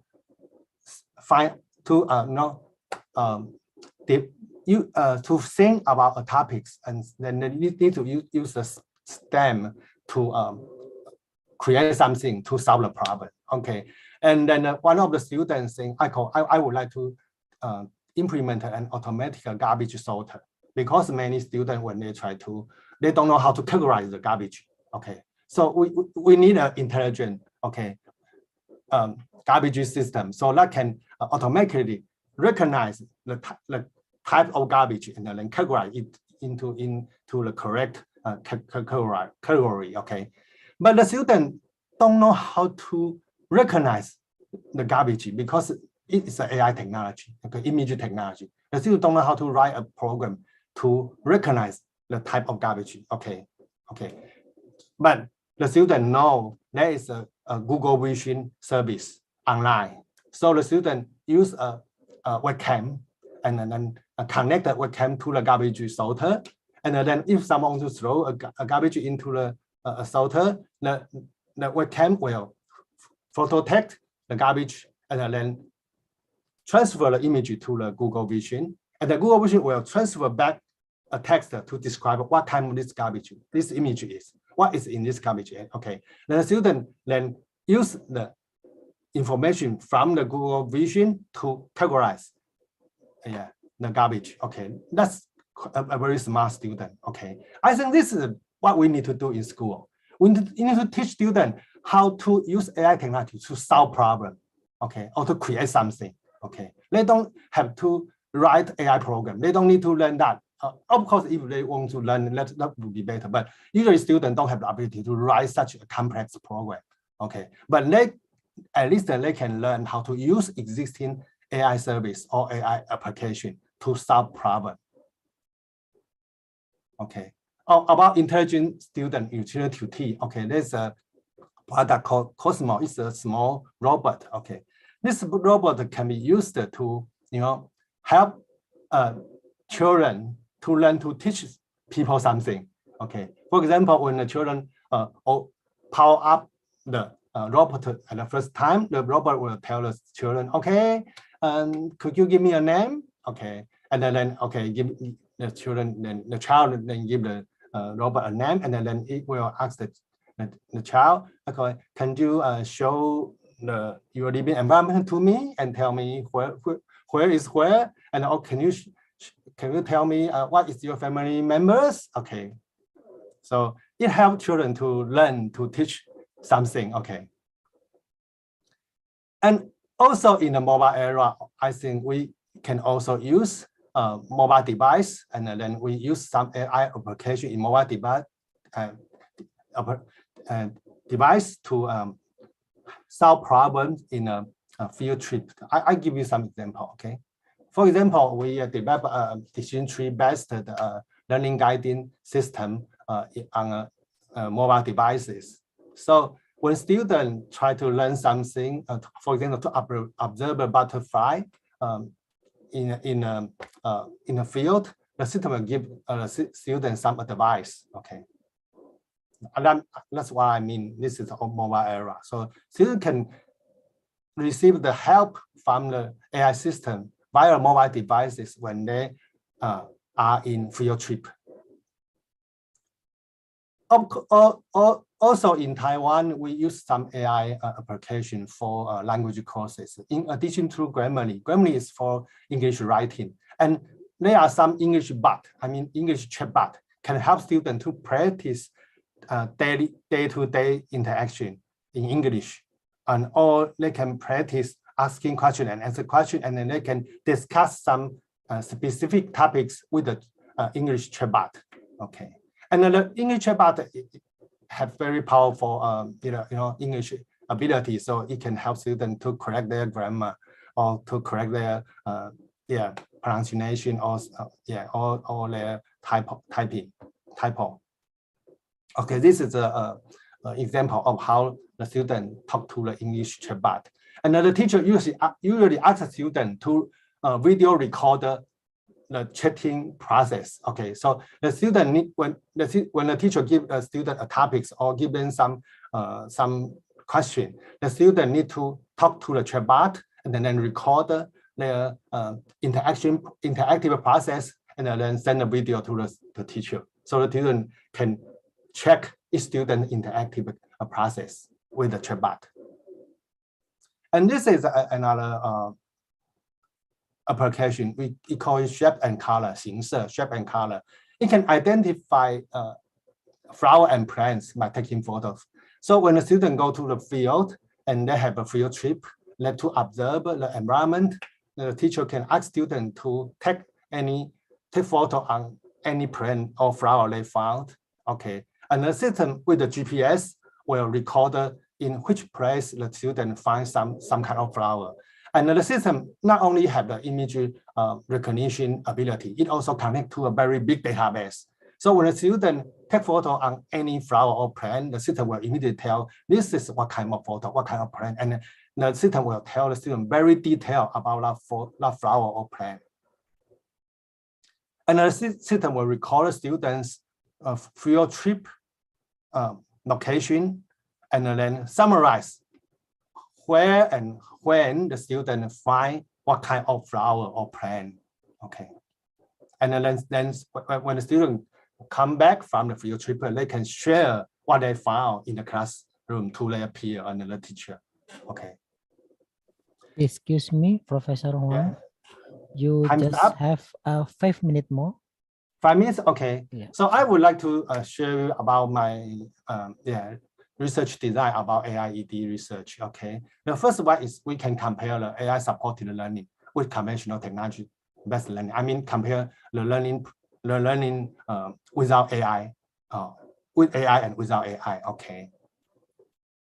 For example, in this study we published in BJET, it's an SHI journal, and we try to compare the students who use mobile chatbot to learn in nursing training and those learn with conventional technology support learning. Okay, we try to compare that. Okay, and of course we have good results, so we publish it in a journal. So in an experimental group, they learn with the mobile chatbot, I mean AI chatbot. Okay, and then in control group they with conventional instruction. Okay, this is an AI chatbot developed by the government of Taiwan. Okay, we did not develop this chatbot. We use the existing chatbot to conduct an experiment to show that if you can properly use an AI chatbot, then the student can learn better. Okay, this is I just skip this. Okay, then the result is quite good. Okay. Okay, so students have better learning performance and better self-efficacy. Okay, and then the second design is about in the AI context, AI application context. For example, in the language learning courses, we already use AI, but can we add a strategy to help students learn even better using the AI? Okay, so the two groups are all using AI application, but we try to use an additional strategy such as concept mapping. Okay, we use concept mapping with AI to help you learn better. For example, in this study, okay, we try to, the author, I'm not author, okay. In this study, the author tried to use a dynamic assessment with the speech recognition support, okay, to help you learn better or in English speaking courses, okay. So in this learning design, they use dynamic assessment with AI, I mean, image recognition, okay, system. And the other just use the AI-based system, okay. Also, there are some other potential research issue. For example, we can analyze student behavior and interactive pattern in the AI-based learning context. Of course, we can also engage students in using AI in some project-based learning, such as STEM project. Okay. Of course, we can write some review paper. And I would like to introduce this new journal. In fact, although this journal is new, it is already included in Scopus database and also in Q1. It is published by Elsevier, and it is an open access journal called Computer Education Artificial Intelligence. Okay, you are welcome to submit your paper to this journal. And so I make a conclusion. I think we are not trying to develop new technology or new AI technology. We are not trying to do that. Okay, we are trying to investigate how existing AI technology can be used to provide intelligent or personalized support and guidance to students. Also, we try to investigate how AI technology can support the teacher or educational policy maker to make a better policy. And also, we want to investigate how AI technology can be included in learning activity design. Okay, so for example, AI plus project-based learning, AI plus inquiry-based learning, or something like that. Okay, so my suggestion to researcher and school teacher is that in school setting, it is important to focus on definition, function, and the role of AI rather than the technical detail. I mean, when we try to teach you something about AI in school setting, in particular in K-12, okay, I think the main focus is not let students learn AI technology, but how to use AI, okay, to solve problems. Okay, so not everyone need to be AI system developer, but everyone need to know how to use AI to solve their problem, including their problem in learning. Okay, so that's why us school team need to know how to incorporate AI into their learning design. This is my talk. Thank you for your attention. Thank you, Thank you very much, Professor Huang. This was a great research and presentations. And now we go to the question and answer or the discussion part. And like the first discussion, I will allow 3 questions in the time only 15 minutes. I will give you a chance to raise your hand. I will allow you to say or ask your question.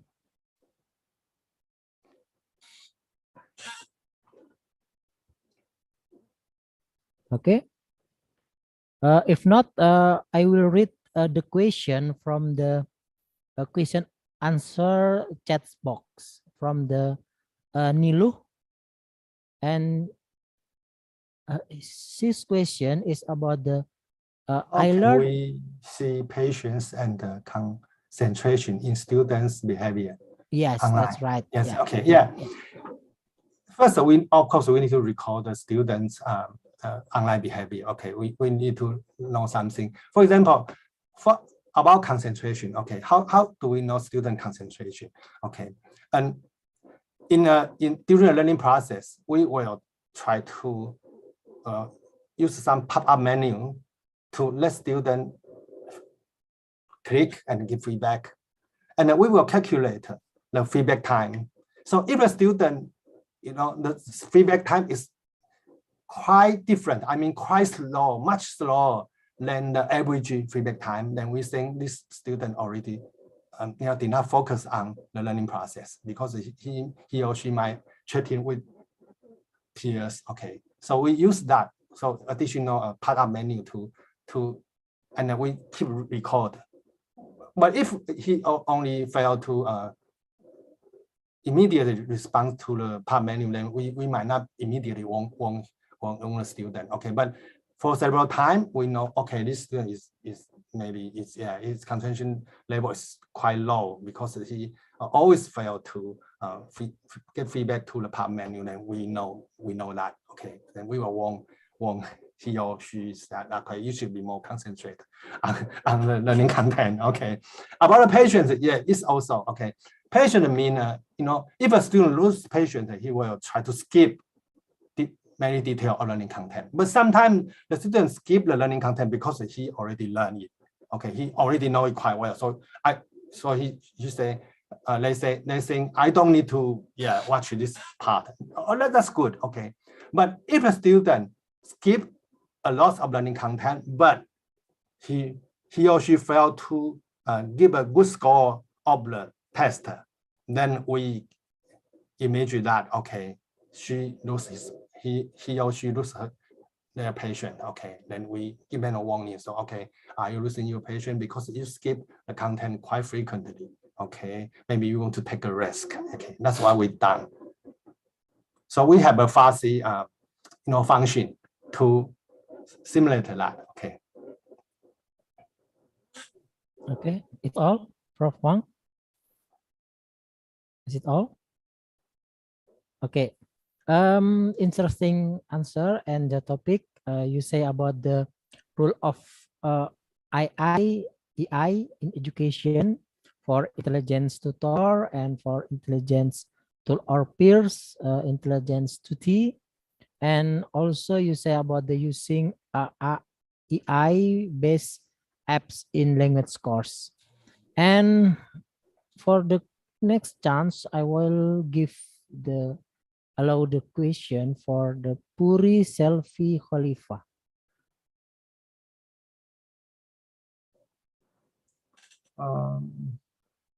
Okay. Yes. It's about question about the technology will create a wider gap between the well-funded school and the underprivileged school, or even students from high and low income family. Okay, that's true.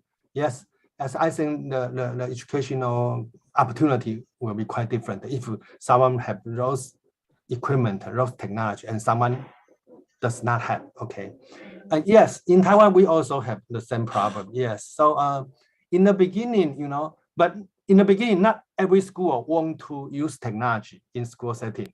not every teacher accept using technology or AI in their classroom. Okay, not every school or not every teacher want to do that. Some teacher might say, okay, I will need to make more observation before I make a decision. And some teacher might say, okay, I want to use that. Okay, then and some teacher might say, oh no, I don't want to use that over my dead body. I don't want to use technology. Okay, they are quite different things. Okay, so in Taiwan, we in the beginning, maybe 15 years ago, we start the technology-based learning promotion program by recruit the school who are willing to do so. Okay, they need to propose their need. Okay, if you want to use technology in school setting, you can propose. You can give a proposal. Okay, I want to do that. Okay, so we recruit those volunteer school. Okay, and then we found them. Okay, let them try to do that. Okay, so they can become the demo site. And then after several years, in this year, I mean, in second year, 2021, we have a big program. We try to provide wireless network and temporary computer for each student. Okay, in a primary school and high school.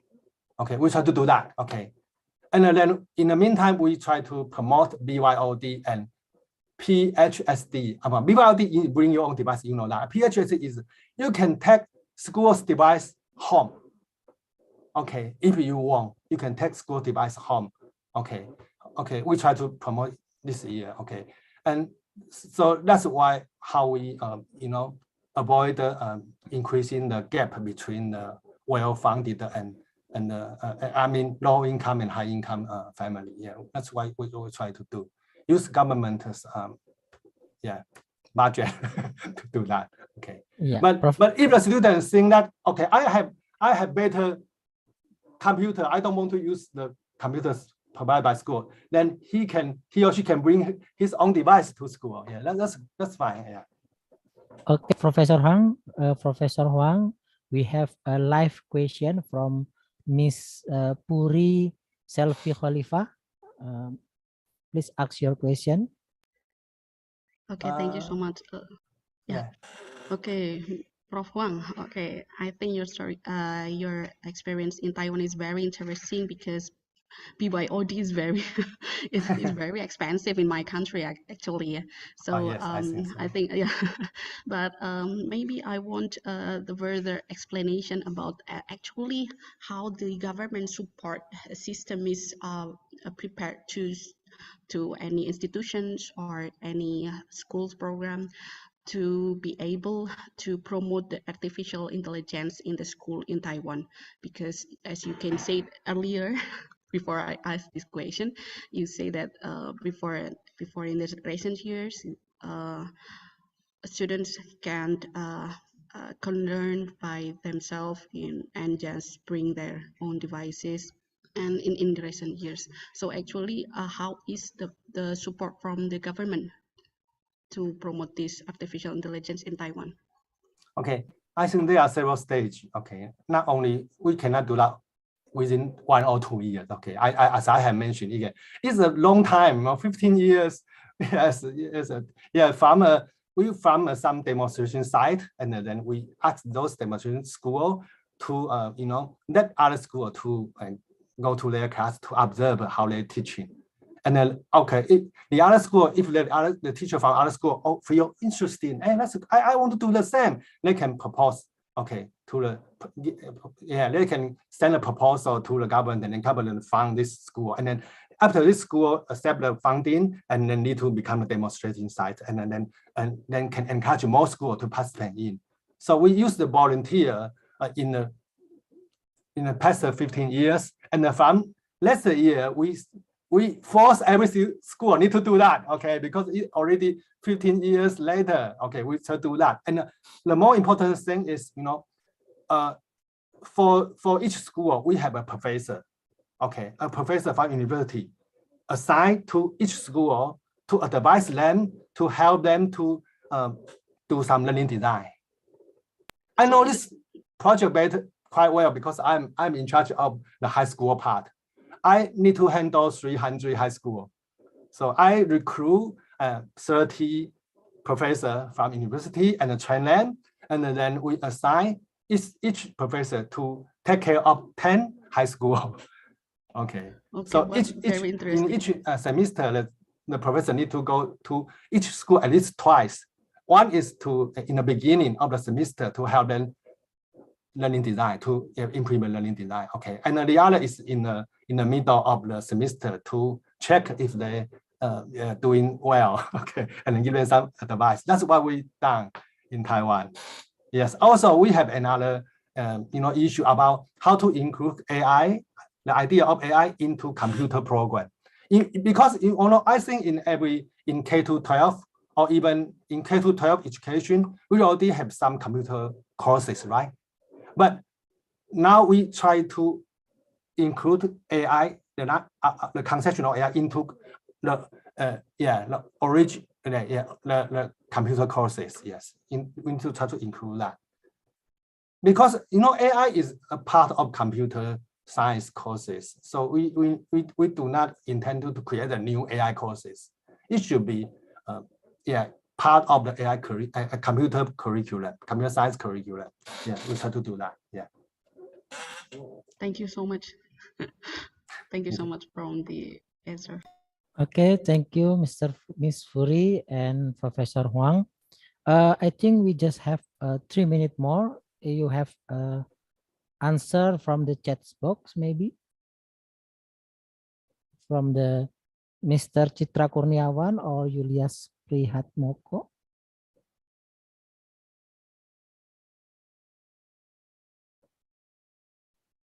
Oh, AI readiness in education. Yes. We use. You mean in school or for personal teacher? It's quite different. Okay, you have to measure if a school is ready or if a teacher is ready. It's quite different.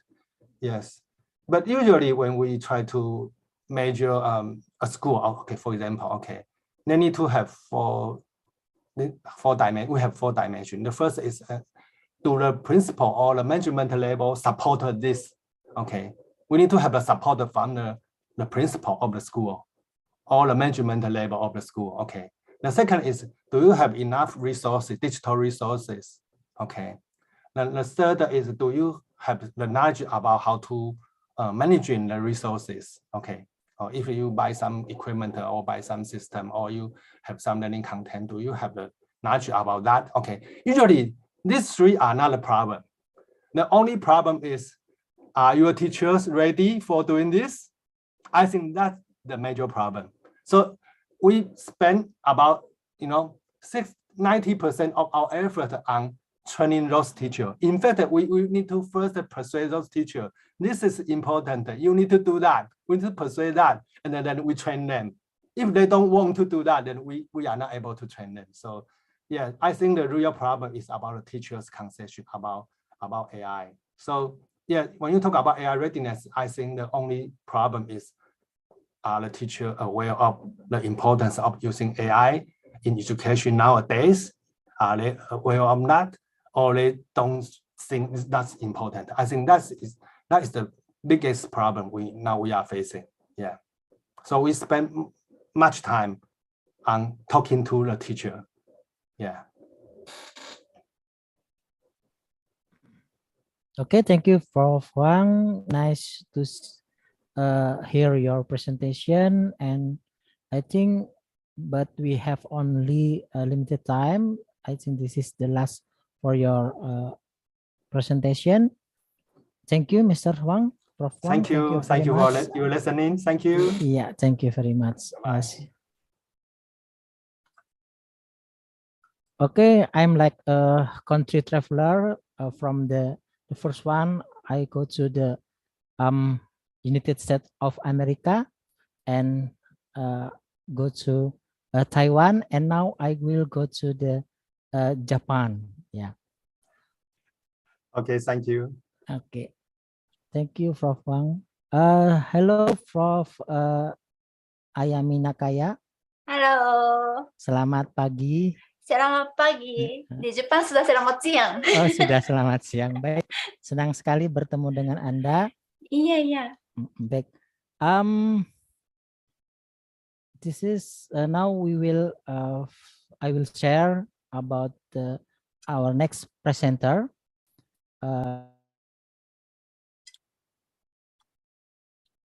Professor Ayami Nakaya, and my pleasure to share your short curriculum vitae.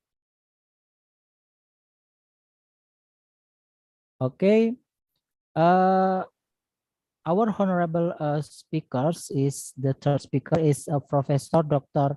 Nakaya Ayami, yeah, and the professional background is Japan Society for the Promotion of Science and Special Postdoctoral Researchers from the 1997 until 2001, and then Hiroshima University 2001, and the Hiroshima University Graduate School for International Development and Cooperation Associate Professor 2016. I also graduate from this one graduate school. Okay, and about the affiliation, Professor Nakaya Ayami is the Doctor of Philosophy in Education in Hiroshima University. And about the professional background, he was a graduate from the Ehime University, Japan in 1989, and Hiroshima University in 1993, and for the doctoral degree in also Hiroshima University 1995. And about research field that interests for the Nakaya Ayami is social science, education, sociology of education, curriculum merdeka or peace education, global citizenships education, local curriculum development and education in Indonesia. Okay, and about the topic or title that present by Professor Nakayami is peace education curriculum from administration to new topic. Okay, Professor Nakaya, you just only have 30 minutes of our presentation, and the time is yours. Thank you very much, Edian-san. Arigato. Terima kasih banyak. Yeah. So now I share my PPT. Can you see? I need to slideshow. Yes, it's okay. Can you see the slideshow? Yes, now? clear. Okay, thank you very much.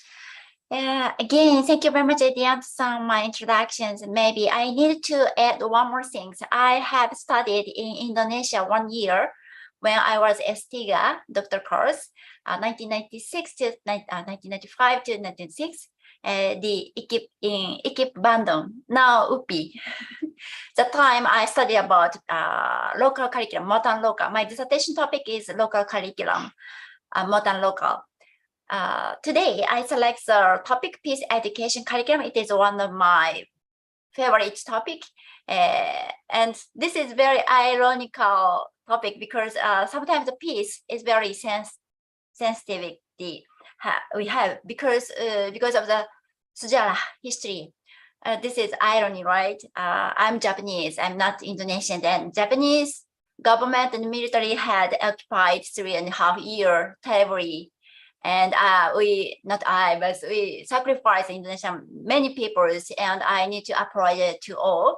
But currently in my generation, we just try to make a good bridge and to make a good relationship with Indonesian, and that is my mission as Japanese. So I had studied a lot of topics, peace matter in Indonesia, and I try to introduce the situation in Indonesia and what kind of education they have and what they are and what characteristics they have, and I introduce to Japanese. And now currently I write some English papers to introduce Indonesian education situation and challenges to the world. Okay, back to today's topic, peace educations. I was a short-term expert of JICA in Ambon Island. And after the conflict in Ambon, I was invited to there to make the local curriculum there to make the peace based on the schools. So today I don't touch that issues, but I try to introduce what is peace concept and what is a peace education. Many articles, currently many articles about the Pendidikan Perdamaian also published in Indonesia, but still we need to add more and more. So I try to, now I am one of the members of the working group of UNESCO Bangkok to research about the assessment, formative assessment tools for peace, for the positive peace educations. And now I just finished to write the paper about the education, peace education in Indonesia and Japan. So today I'd like to introduce some part, education in peace in Indonesia and education about peace and for peace in Indonesia. And additionally, this is not only Indonesian version, but a global version, but a new topic of peace education, global technological citizenship.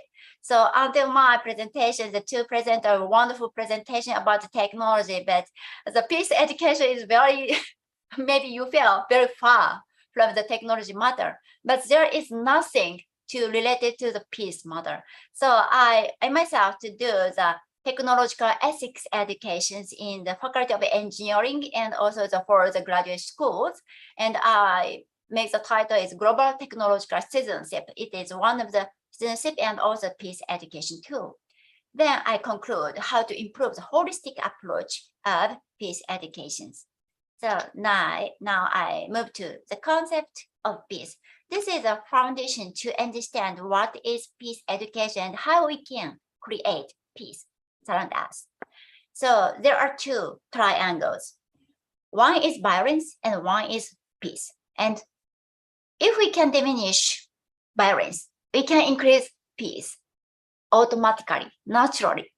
So we need to understand what is violence. There are three-dimension triangles. The first one is direct violence, a visible one. We can see media every day, the war and tortures. And next one is structural violence. It is a system, a kind of system of violence. For example, poverty and hunger. And this is created by society, not only one person or one country, but poverty are everywhere. And this is structurally created by the society. And third one is cultural violence, a culture of violence, and it's beyond to the ecological violence too.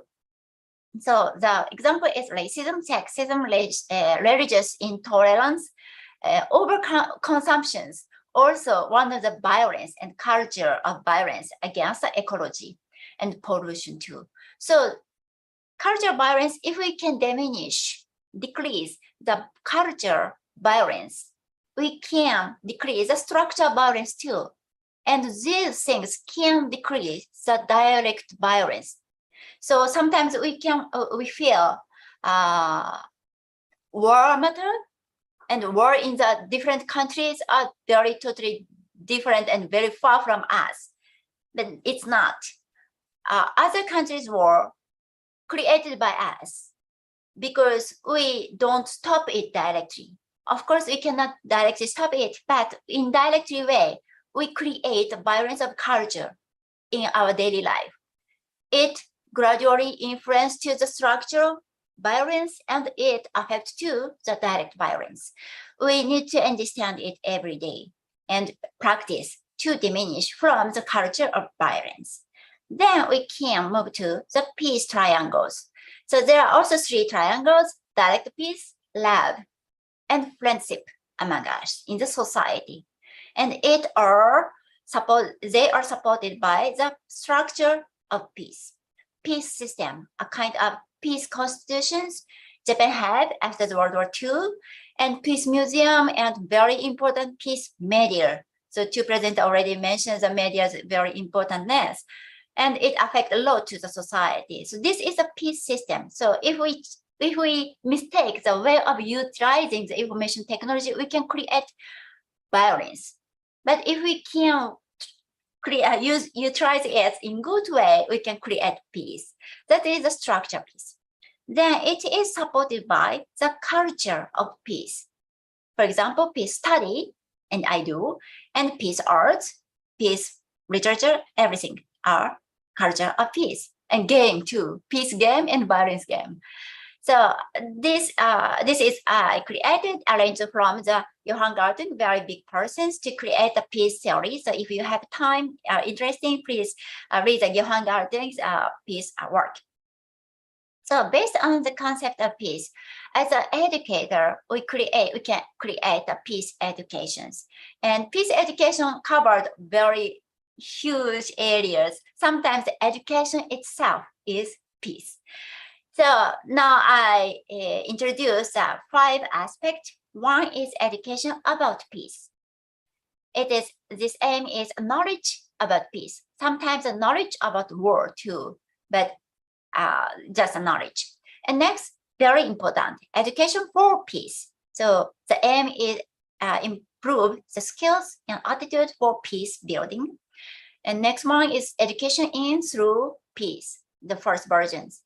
Peaceful methods and means cooperative relation in classroom. So if we utilize the IT in the classroom, is it peaceful? Sometimes violential. So we need to take care of the way of utilizing IT in the classroom now. And next one is education in through peace. The second version is educational administrations. Later, I will touch about this topic. So administration system itself can create a peace itself. This could be a system of balance sometimes. So we need to be careful to see and critical thinking against educational administrations. And last is education as positive peace, because education is allied for human beings, right? To education. So schools to learn peace building. So education as positive peace is a 5, the 5th dimensions aspect. Okay, so after we understand it, please remember, today I taught the education about peace, for peace, and in peace. First, I examined education in peace Indonesia.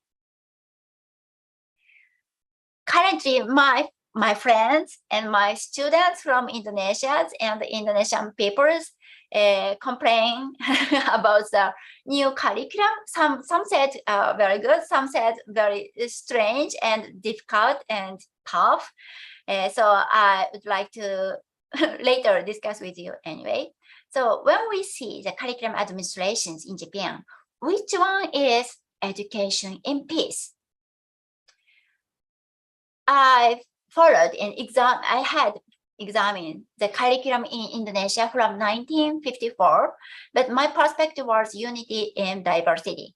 So the perspective of justice, so social justice, when Indonesian government emphasize unity in diversity, is there any people are oppressed or not? That was my viewpoint.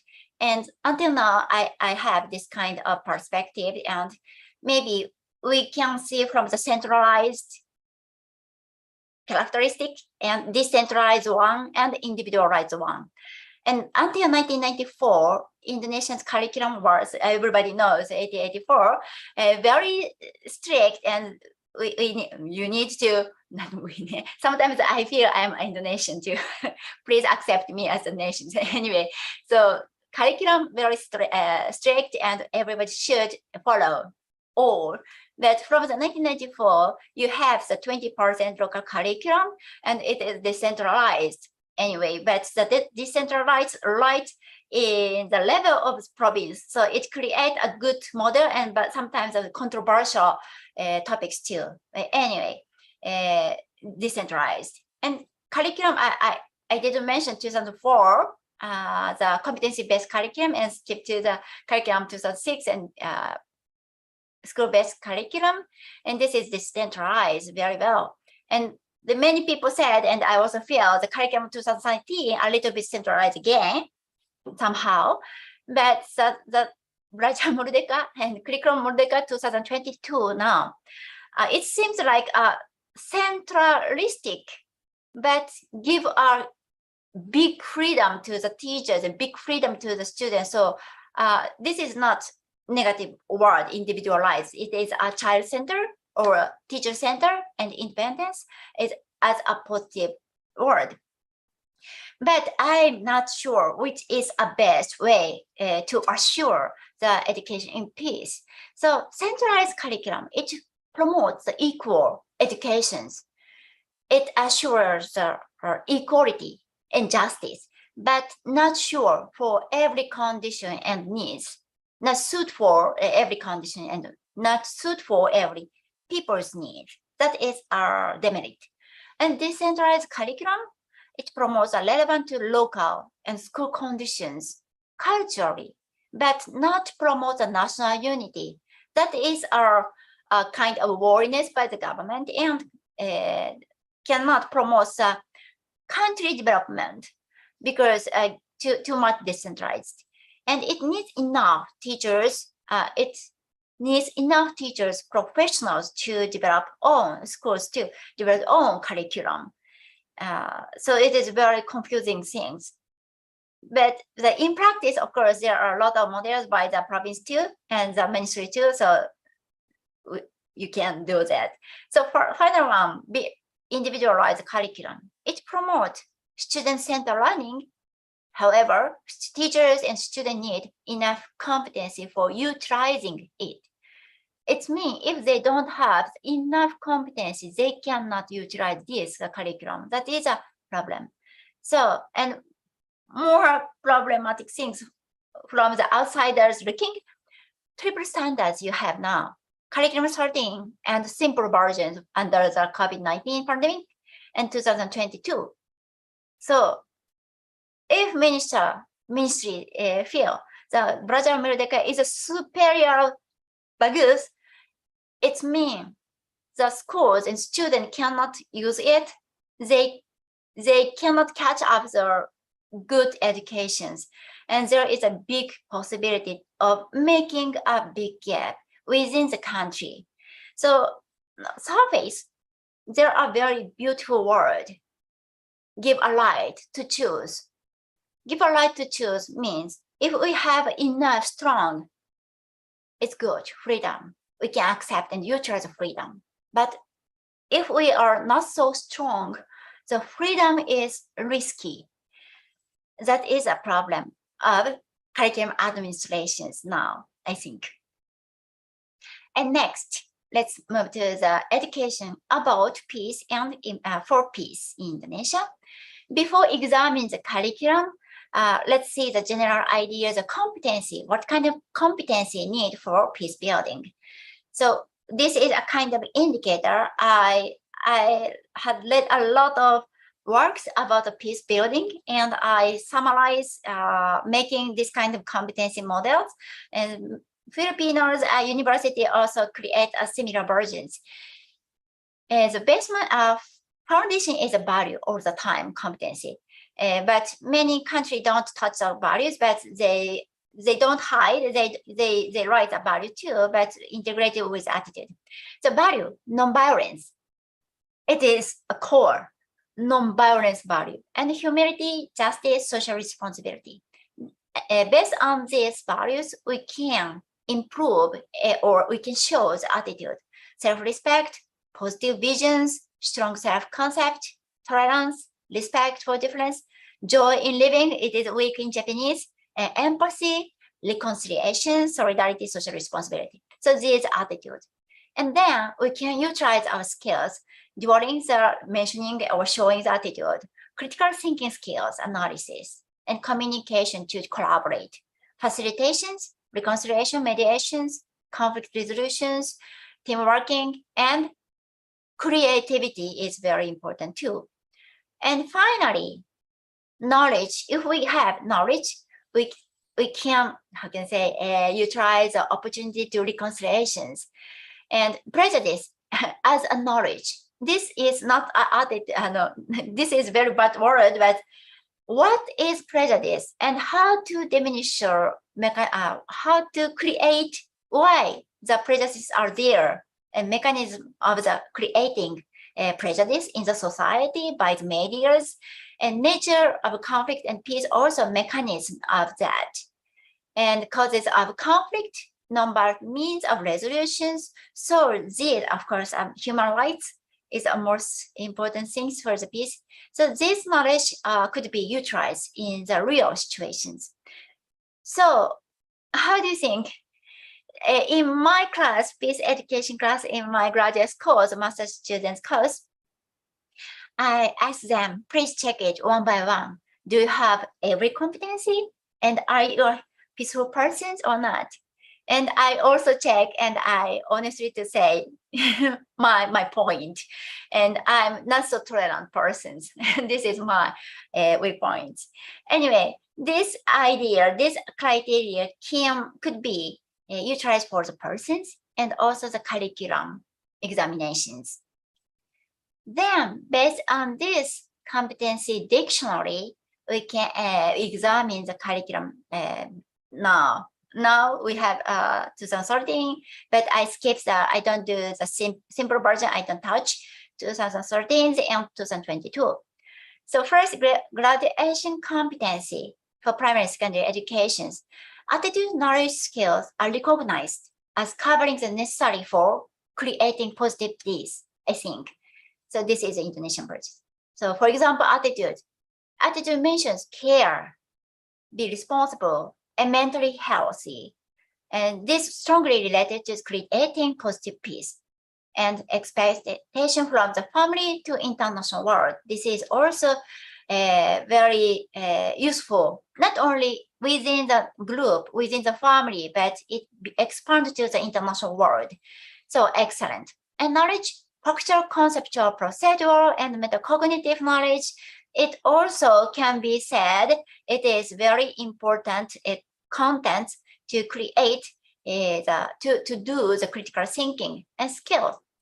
Creative thinking skills and positive productive skills and independence are mentioned.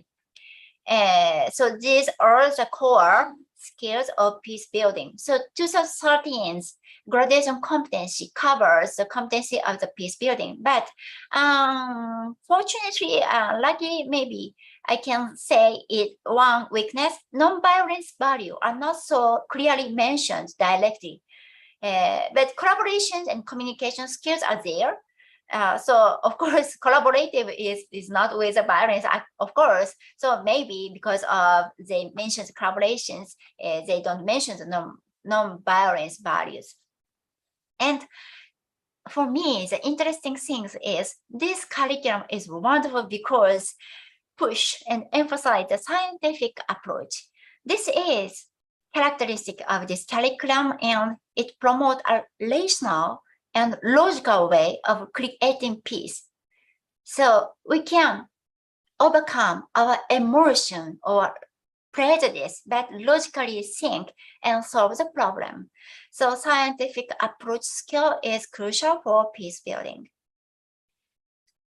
And the character education in Indonesia, character education could be become popular in the world. That is a global trend too. Japan also 2010, around the 2010, we also emphasize and promote the character educations. And there are the 5 categories under the 5 expected characters. There are 18 very clear mentions of what kind of character could be should be improved for the students. And I focus on the formative assessment indicator for teachers. And there are very excellent assessment tool by the Education Assessment Center team. And I introduced in the UNESCO papers, working papers, and there is a nationalism and tolerance, mutual support communications. And in the high school levels, they can speaking, expressing opinions and providing information to others, and indicate the category, the cultures, the maximum level, very highest level assessment rubric 5 level is asking friends and educator for opinions, informations, and ideas to complete group assessment. So this is wonderful, one of the very positive peace building. But of course, there is some challenge, not challenges, some room to be improved. Those indicators don't assume what happened when opinions differ or when conflict arises due to different values. It should be encouraged to face them and calmly try to understand the background of the different values and discuss them. And also justice. It's not mentioned clearly here, maybe because of the communications, but clearly mentioned also important for the character building, I think. And Panchashila civic education's curriculum also cover the positive, creating positive peace. For example, cooperation, tolerance, knowledge for problem solving, and syllabus also represent education and for peace. So sorry, maybe because of the time limitation, I skipped the Panchashila, this one, and move to the curriculum 22. And this new curriculum also directly mentions the keyword of the competence for peace building. First one, the student mentioned standards mentions all level of peace, from inner peace, loving. I mentioned the exam, the real graduation competence, loving oneself, and 2, loving interrelationship and peace, respect others, and peace with nature. So in holistic aspects. So I think I don't know the person who developed this one, but they know the peace studies because they use a very representative terminology of peace building. And they mention positive peace attitudes such as respect diversity, fair, inclusive, and rejecting stereotypes and discriminations. And they mention skill for peace building such as collaboration and seeking alternative solutions. So this one, alternative solution, is also a very creative one and related to the peace building. So when we see the graduation competency, it's almost very nice. And when we see the contents of the standard, content standard of Panchashila educations, this is big changing, not mention the civic, now Panchashila only, so big changing anyway. So Panchashila is explained as open ideology. Very interesting expressions, open ideology. Open ideology. Ideology could be open. If opened, is it ideology or not? I'm thinking a lot of things. And it's emphasizing the applications of Panchashila value in daily and global life. It's almost perfect. And it emphasizes project-based learning, 30%. It is amazing.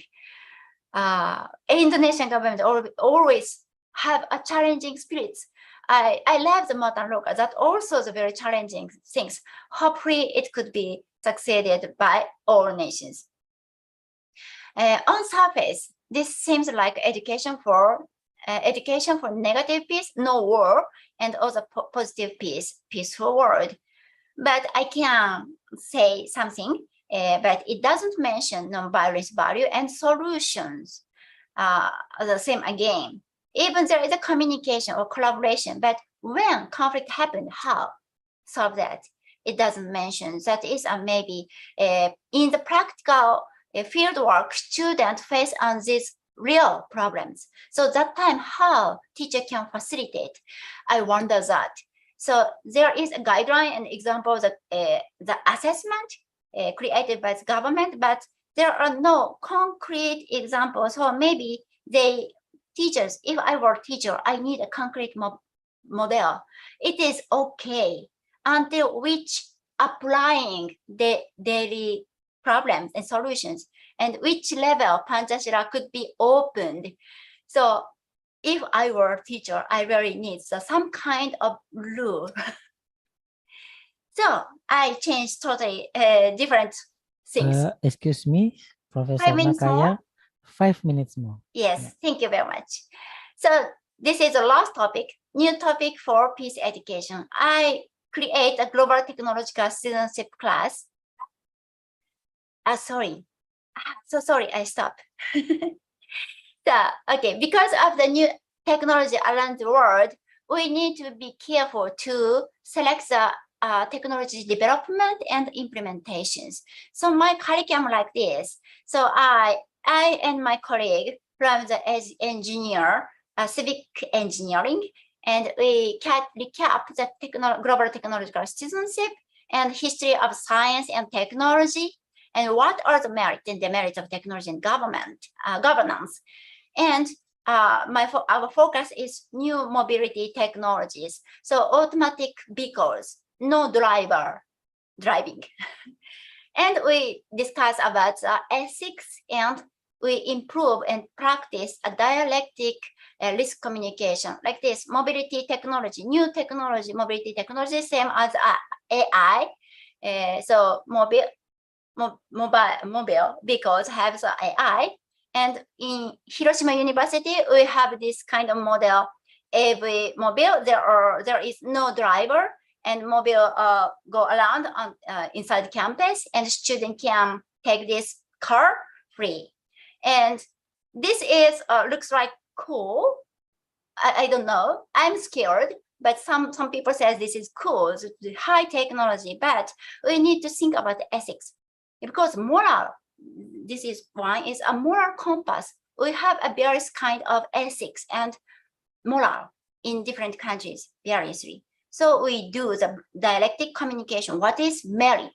What is demerit? And how we can solve this demerit, but we can still utilize a good part from the AV, automatic vehicles. And when sorry, I don't know why. Sorry. Just a moment. I put my voice, but please listen to this. Sorry. Technological citizenship, when I do this class in Gajah Mada University, there are many questions and comments. And one is strong skeptical thinking against a new from developed countries because of the different education background and affects the neo-colonialism knowledge of the Indonesian peoples. So look at the center comment. So Gajah Mada University student said people in developed country are developing technology because they need, but we are not part of it. So this is very different. And sorry. And in Japan, there are a lot of comments, but the very ironic word is Japanese students worried. Even we discuss a lot, and even we have demerit a lot of things about automatic vehicle, but big company have big power. How can we stop this development? They have this kind of comment. So we need to develop more peace education or global technological citizenship education for futures. Then conclusions, how to improve the peace education in Japan and in Indonesia. So this is the general versions. First of all, we need to do the very traditional system, but very important, school-based peace education curriculum management. We need to survey the violence in and out of schools and violence around students present and not only present, but future too. So new potential of violence like a technology, AI and IT, and the students' capability too. So after we really examine and survey this, then we can discuss a best way of peace educations. And this is final slide. Weak points of curriculum for peace in Indonesia, and this is similar in Japan too.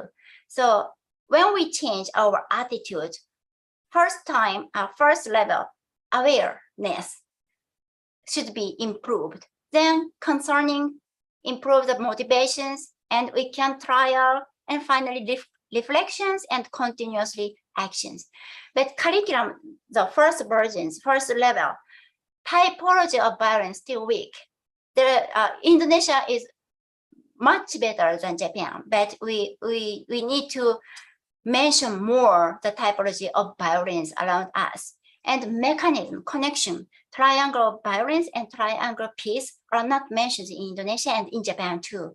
If we don't know the theory, we cannot do the metacognitive, how we can create peace from our daily life to the war in other countries. So foundation non-violence value should be clearly mentioned in everywhere. That is equals the sustainability for us and for all. Okay, thank you very much. I finished my presentation. Thank you very reference. much, Thank you very Professor much for your Nakaya. listening. Okay, Professor Nakaya say about the 5 terms. She says about the concept of peace, aspects of peace education, education in peace in Indonesia, and education about peace in Indonesia. And the last one is new topic of peace education, global technological citizenships. And she also talk about general ideas for pyramids of peace building, competency, like value, attitude, skill, and knowledge. And now we go to the discussions session for Nakaya Ayami presentation. And I will allow 3 questions, both from the question and answer chat box or from the live question. For the first one, I will give the Mr. Dedi Prestiadi to give the live question directly to Professor Nakaya Ayami. And then continues to the question and answer chat box. Okay, in terms of this, may I read first? Give me time. Not yet. A live question first from Mr. Dedi. Yes. Okay, thank you very much, Pak Moderator, and thank you, Prof. Ayami. I think your information is very interesting, and you know a lot about curriculum Indonesian, and I agree with you about Indonesian have a good curriculum such as character education and religion education in Indonesia. But the problem now, as we can see that our students are really exposed to the digital and technology information. So actually, how can we teach the value of peace in education technology nowadays? Maybe you can compare your experience or curriculum in Japan and based on your experience in Indonesia. Thank you very much. Thank you very much, Dedi Sensei, Dedi-san, Dedi Sensei. Okay, regarding the technology, as I mentioned the last part, the technology have a demerit and merit. So I really want to improve the curriculum for technology department peoples, but not only the technology peoples. People who are familiar with the technology, they really want to develop the technology more and more. And they not so think about seriously about the impact against the society, and always look at the merit only. That is a problem. So when I discuss with engineers, students in the university in Japan, they always focus on the merit. And they said, even there is a demerit, we can overcome, because I am a programmer and I know the programming. And if there is a weakness of a programming, I can recover it. So not big problem, they said. They believe their possibility, like a god. No, human cannot be a god. So Indonesian people understand. So, so in my class, ethics class, engineering, technology ethics class, I always emphasize that we cannot control technology perfectly. That is important things. So information technology also have a risk, huge risk. So engineering people should know what will happen next after utilizing it. And people, users also, even technology peoples, technicians, and also the big company who sells excellent technology, they hide the demerit or risk. So user should be a good consumer. What will happen with this technology? Even now, even though the technology itself now looks like a very good for everybody, but if there is a bad person and utilize for create violence, they can utilize that. So we need to stop it. So consumers, users also should be noble, and we need to discuss with technological field peoples. So dialogue is very important to control the development, technology development and implications. And it's equal peace, world peace. So technology development implementation is not only one country's matter.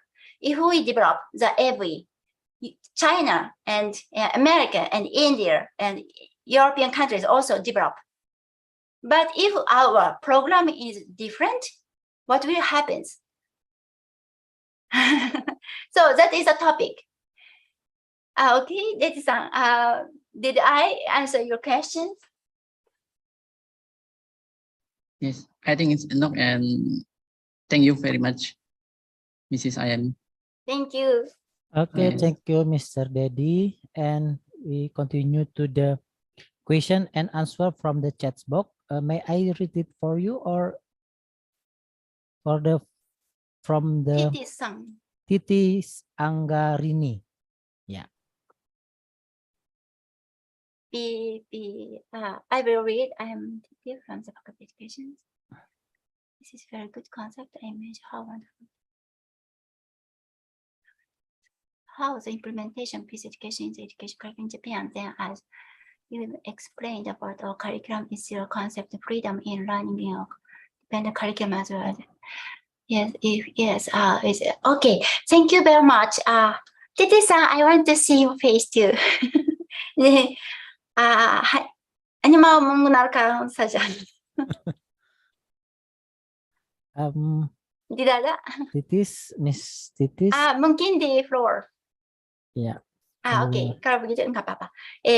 So di Japan, the peace educations, our focus is a non-violence and negative peace. So we emphasize a lot no war, because we had done wrong things against the Asian countries and in the world too.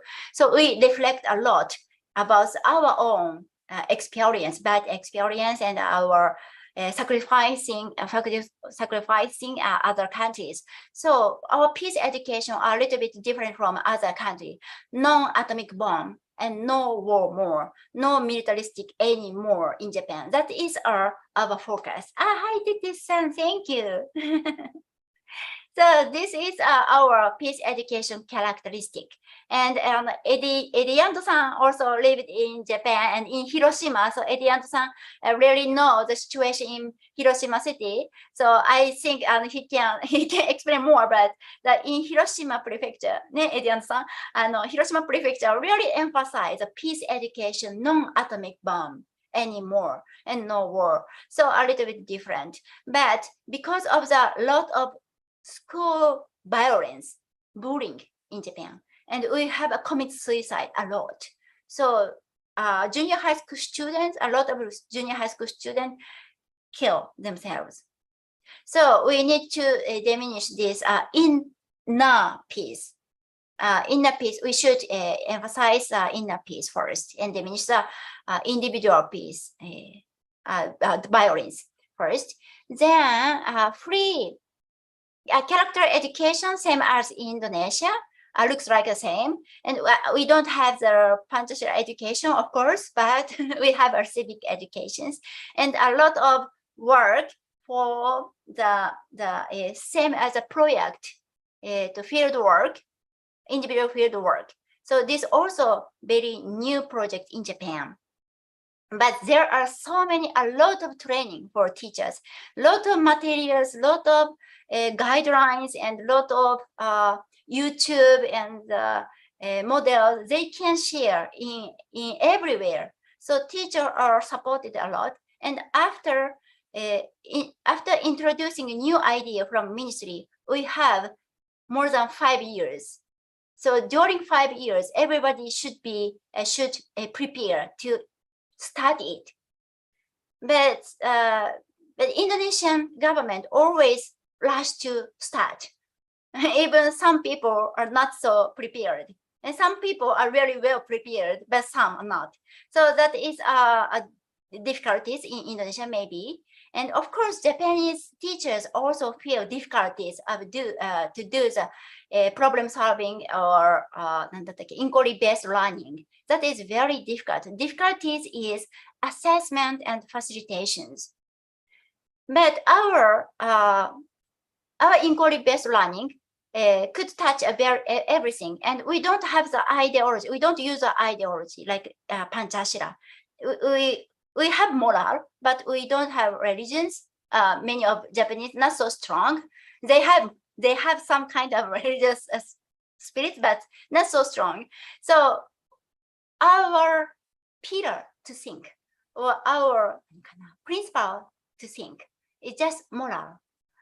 So government cannot say this moral is bad or wrong because this is just a human's moral. But in Indonesian case, the difference is that you have a Panchashila. Even they mention the open, but how much open, we don't know.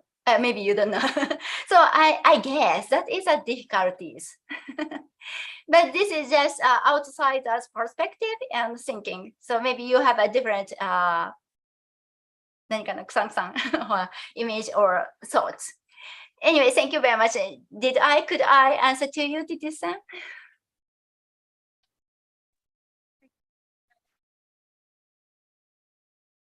I think she's have got the question and the answer. Yeah. Okay. I think now we go to the last question from the Putri Mrs. Putri Mahanani. She want to question about how we can evaluate the peace curriculum, especially for the value. And then can you share too about the Japan condition? Thank you very much. Yes, this is a crucial matter.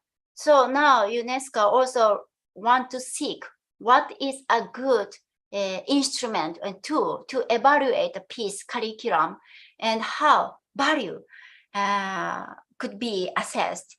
So value is invisible. So in Japan, in moral educations, we introduce the Kokoro no Noto. Do you know Kokoro no Tomo? Japanese song? Yes, I know. Yes, I know. The Lagudi Indonesia popular. So Kokoro means heart. So the note of heart.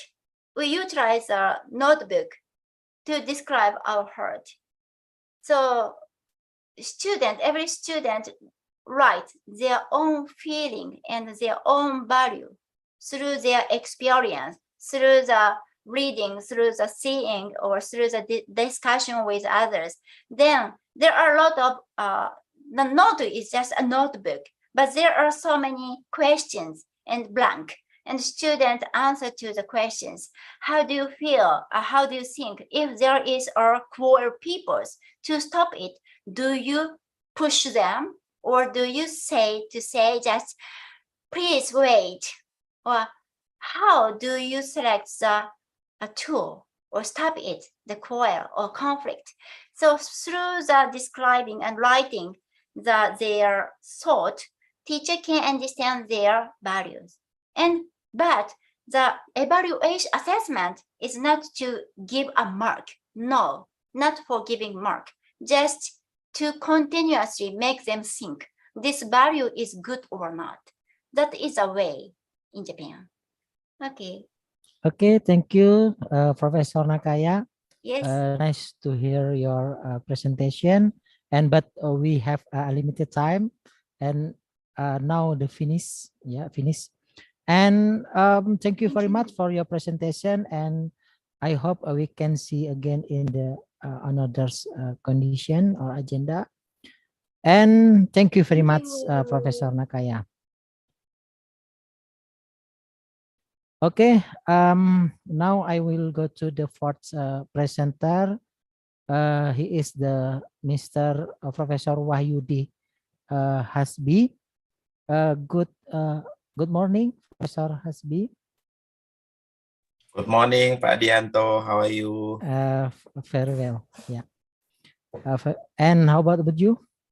I'm fine. Thank you so much. Okay. Let me introduce the curriculum vitae for the Professor Wahyudi Hasbi, and let me share your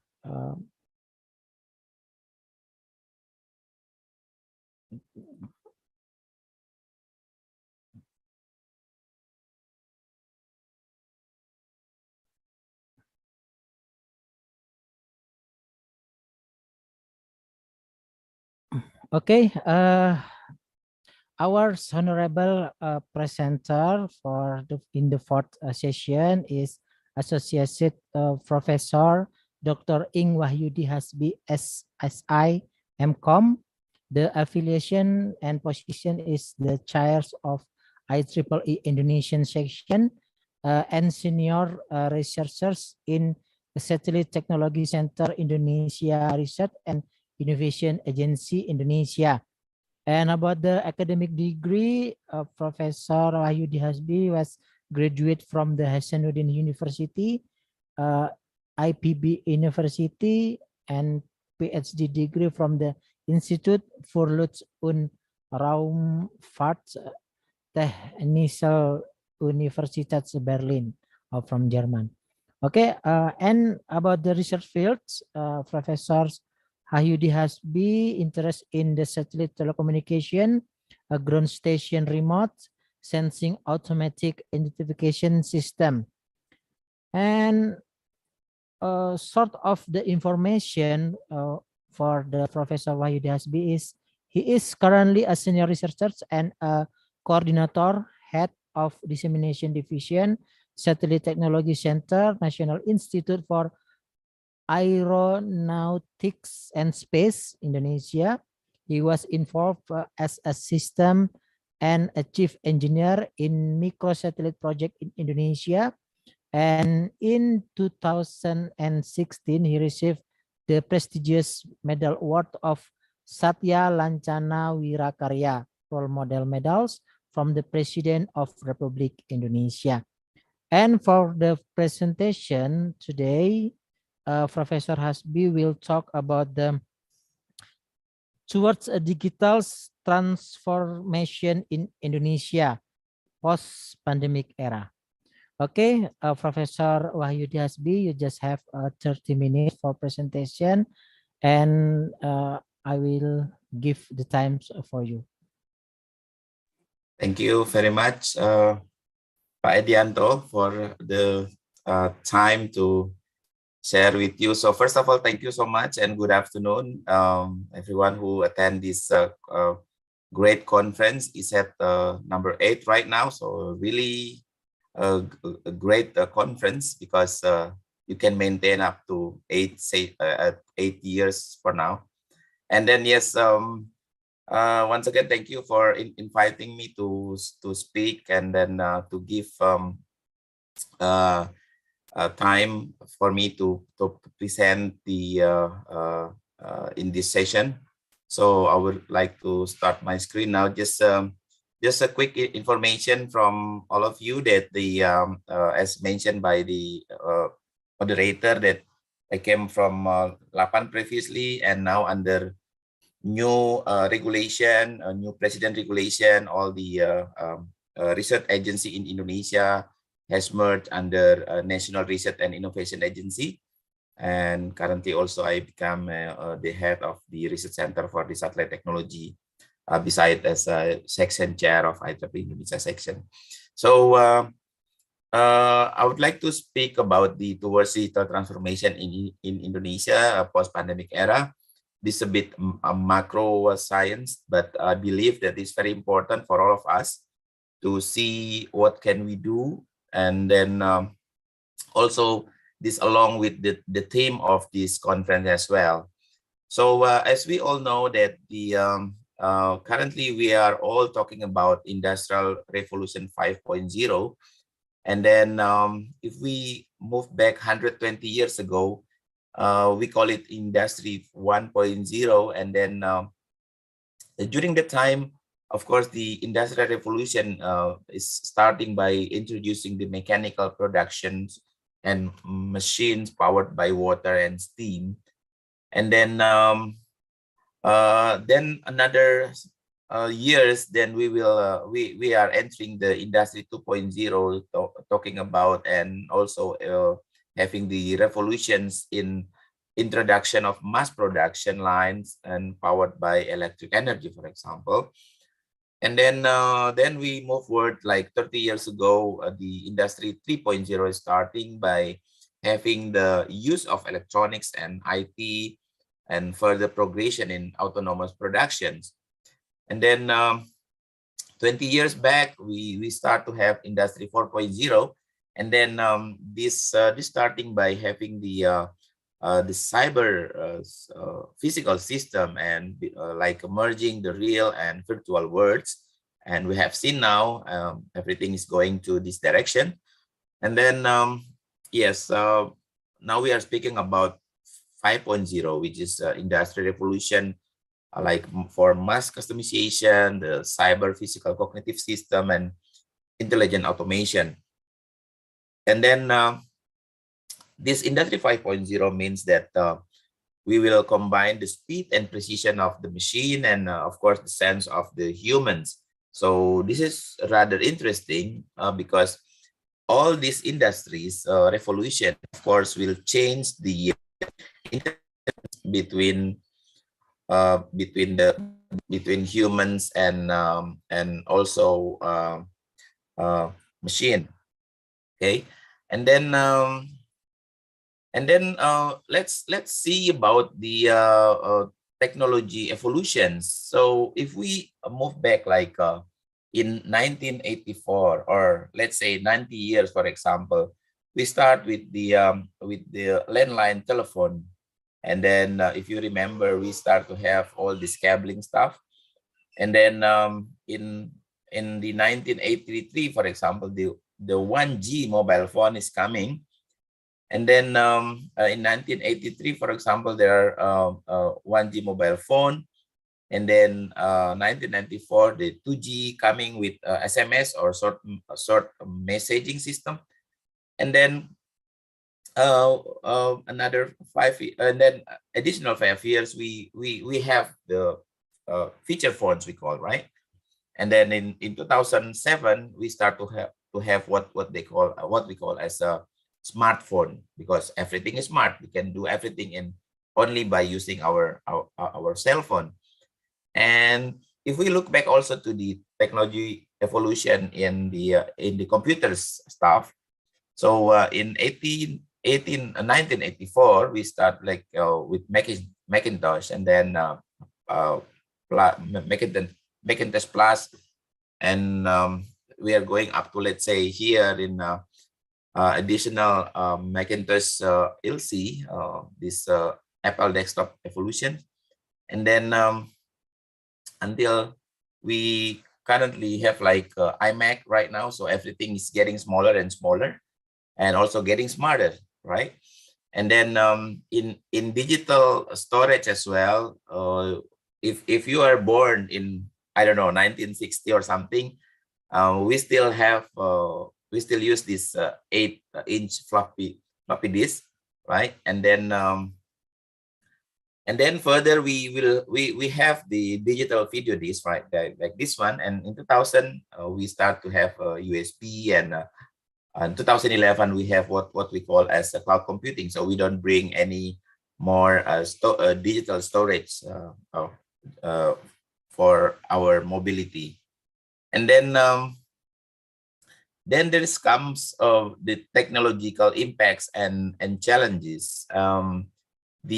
The Boston Consultants Group, they say that the rise of the new digital industrial technology known as Industry 4.0 is a transformation that makes possible to gather, analyze the data across machine, enabling faster, more flexible, and more efficient process to produce higher quality goods at reduced cost.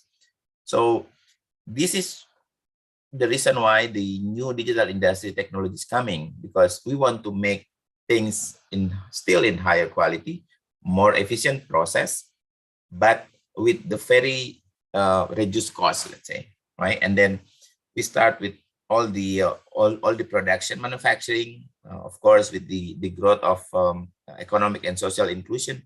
Also in energy, we know that currently the energy sources also change.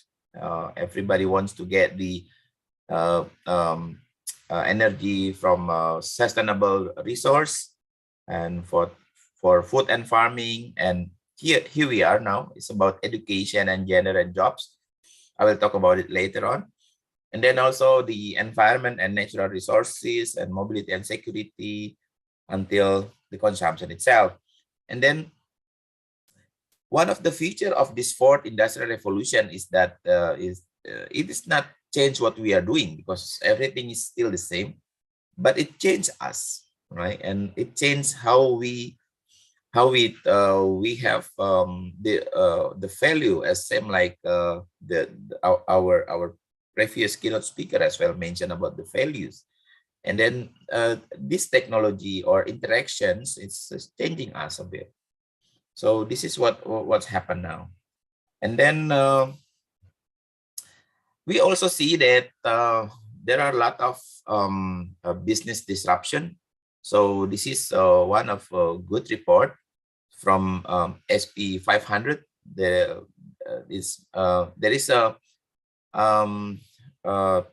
statistic about the company lifespan, and then we realized that the lifespan of the company is also shrinking from 61 years, for example, in 1958. If we compare with the 2011, the lifespan of the company is shrinking by like 18 years. And then if you can compare with what's going on right now, everything even faster than 18 years, because a lot of startup, they can come and go, they can make their the company running, but if they cannot go beyond the death valley of the startup growth, then they will be dead anyway. So there is so 7 years is the rolling average for the company lifespan, because a lot of disruptions in all the technology, and then also how the business is doing. Okay, and then now we are talking about Indonesia. So the digital transformation background in Indonesia, we have to see what is our potential. And then, as you might aware as well, that internet potential profile in Indonesia is really a good number. And then we can see here that about 77% of the Indonesians people have been penetrated. I mean, the internet has been penetrated to them in period of 2021 to 2022 itself. So 77% of our population. And then you can imagine this one. So we are having 370 million smartphone, which is connected to all the cellular. And then we can see like about 210 millions of Indonesian population also connected to the internet. So these numbers is quite interesting because then we can see that a lot of potential of digital transformation in Indonesia, and then how can we use this profile for our future. And then there is also a study from Google, Temasek, and Bain in the Economy C 2021. They make some study that is the economic value of digital in Indonesia is about 70 billion US dollars. So this is really a big number. And then even they say that in 2025, the economic value of the digital in Indonesia will become 146 billion US dollar in 2025, and in 2030 it will go beyond up to 315 billion US dollars. So this is really a great number. And then of course we should not only stay about this number, but we have to go through and then how can we again take the advantage of all these figures. And then all this economic digital and also the digital transformation in Indonesia, actually it can come because of the government's infrastructure. We can see here that currently we have a fiber optic backbone, a national backbone fiber optics. It's already connected 459,000 kilometers. Okay, and then this is divided into 344 kilometers, 1,000 kilometers, the land cable, and then more than 100,000 kilometers the ocean's cable, or the fiber optics through the ocean. So this is all the very big numbers. And then we also have another 12,000 what we call as a palaparing, and then also another 446 kilometers fiber optics developed by the telecom operator. And then in the middle mile, actually we have at least 3 ways to communicate. We can use the fiber optic link, and then the microwave link, and also the satellite.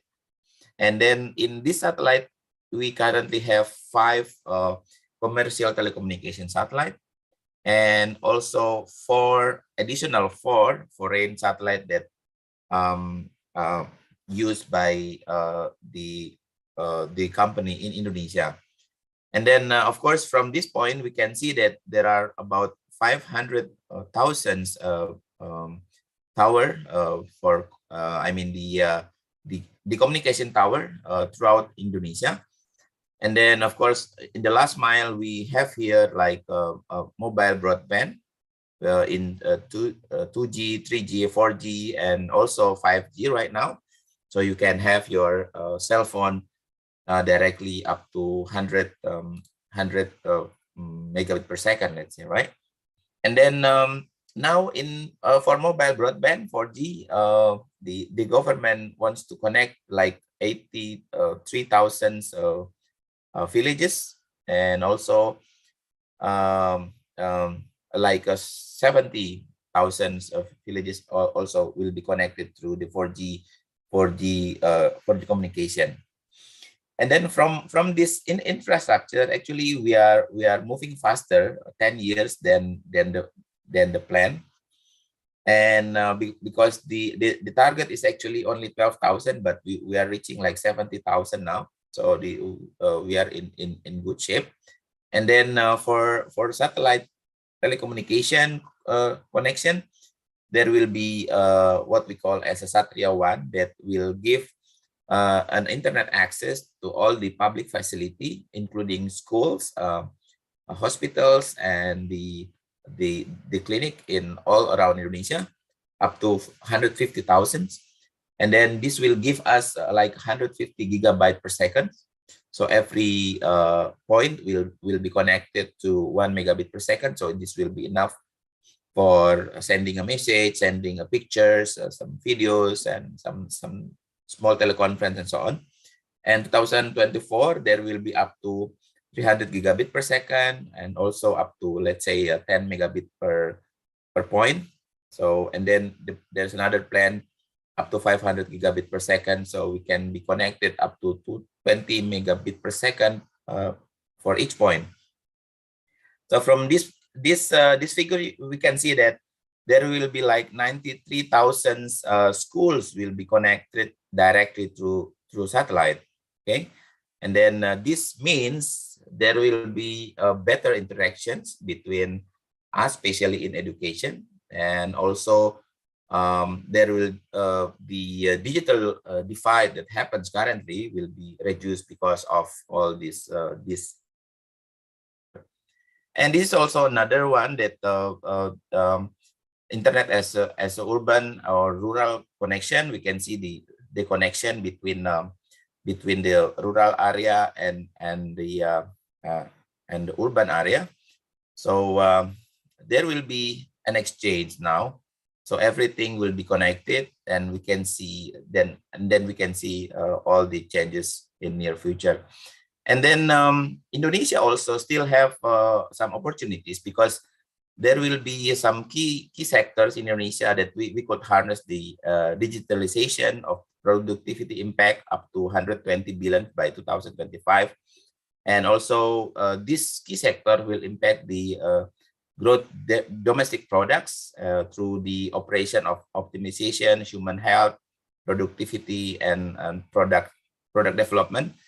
And now we have seen that Indonesia, we have manufacturing, retail, transport, mining, agriculture, telecom, healthcare, and so on. So this is quite good opportunities for us. And then now we see the Global Innovation Index of Indonesia, and we are quite happy now because through this GII index in 2022, we are increasing down from 85 to now increasing to 75 position. So this will be good for us. Anyway, we have some several things that we need to increase. Like, for example, the human capital and research, we are still on the ranking 90. So we need, this is the educations will be really needed to change or to increase the ranking number on human capital and research. So we can see here, this is the Global Innovation Index of scores for Indonesia. So we have to increase all these below things so that the ranking of Global Innovation Index of Indonesia will be increased as well. So we can see here the most ranking one is still the market sophistication. So as we know that Indonesia is really a big market, so we need to increase this one. And then another problem is we still have some national cybersecurity index, which is still low. We are like 0.90 something here. So we need to increase the cyber security, especially also for in education, to increase our human resources to get more educated in cyber security, so that we don't have any problems like recently we know. So this is also one of our tasks to do. And digital transformation, meaning that there will be a radical rethinking on how an organization use technology, people, and process to fundamentally change the business performance and customer experience. So this is all that we have to do. Of course, the people here, including the mindset, the collaboration, and digital capabilities, and of course, from the technology like lean, reusability, platform-minded, and customer centricity. This is also the things that we have to do together so that we can get what we call as a digital transformation. And this might be an interest for us because we are working in the education sector. So the OECD creating what they call as a learning framework 2030.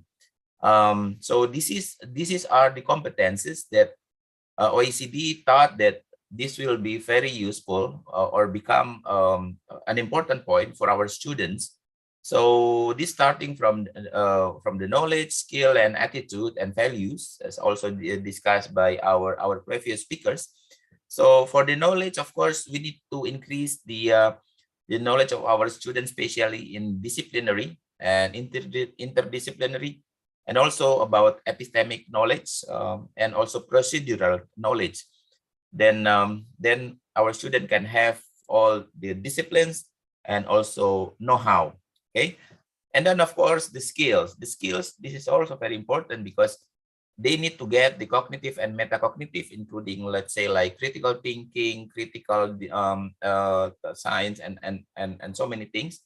And also the skill about social and emotional skill, and including, of course, the physical and practical. Like they have to get really a good education in digital aspect and any other physical education.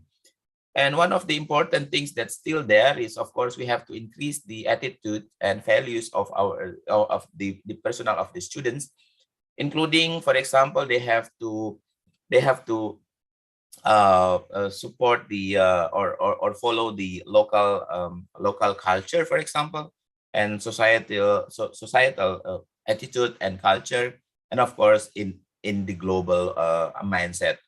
And then this role will become a competence for the students. And then this is also what they call in OECD as transformations competencies. And there consists of three things, like creating new values. So all the students must have a capability or competence to creating new values, and also taking responsibility, and also reconciliating tension and dilemma. Because as we know, the world is really fasting and very dynamic, and we can see now things happens in our world. There are wars in some places. And then we have to, as also mentioned by our previous students, the peace have to be in one of the mindset of our student. So if all these things can be combined together, then there will be a well-being individual and societal in 2030.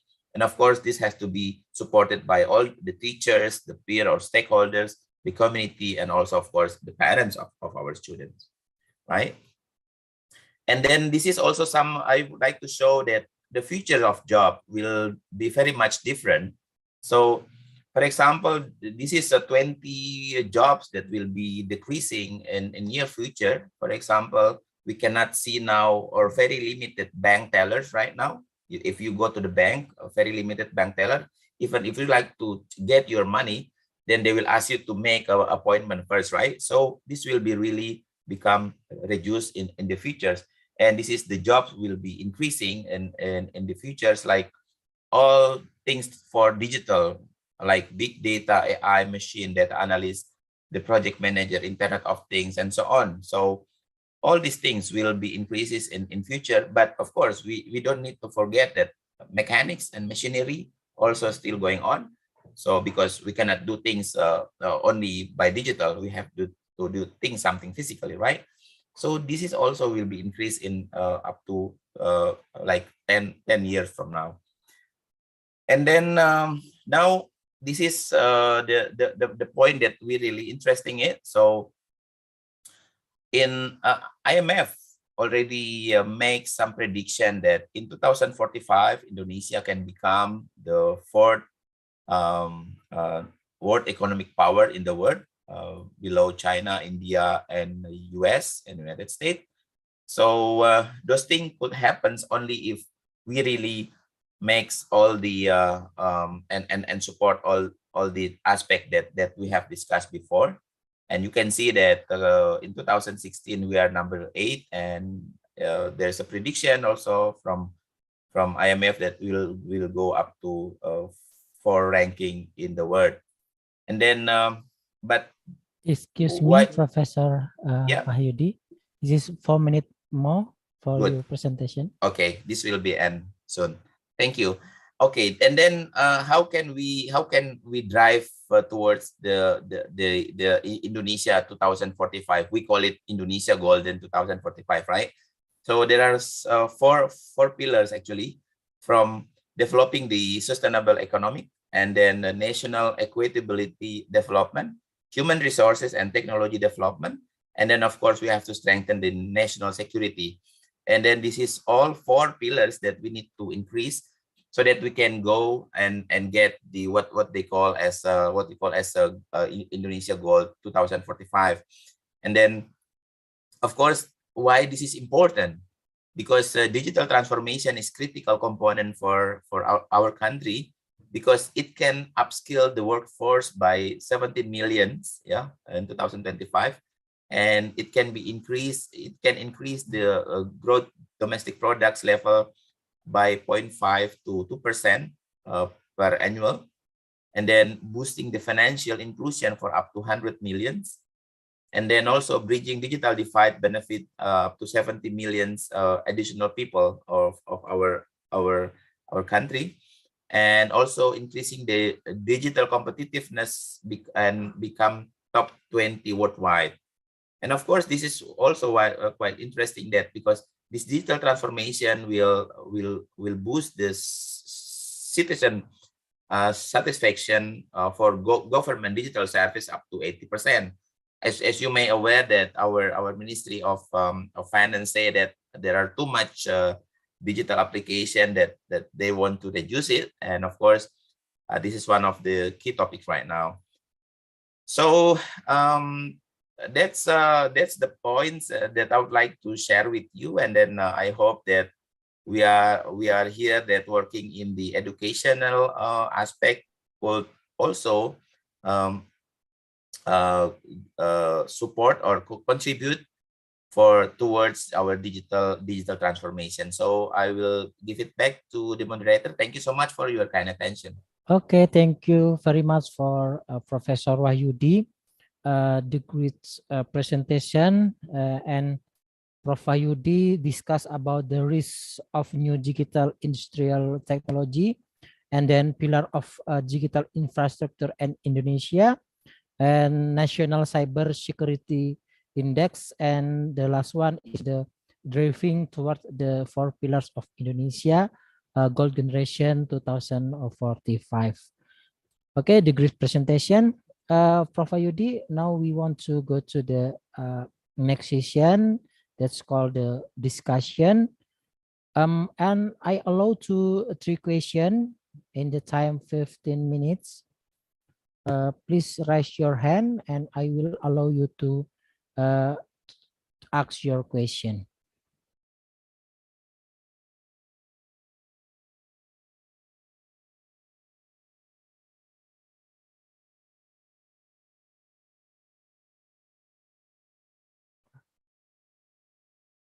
Okay, it is from Mr. Citra Kurniawan. I will give you a chance for give live question.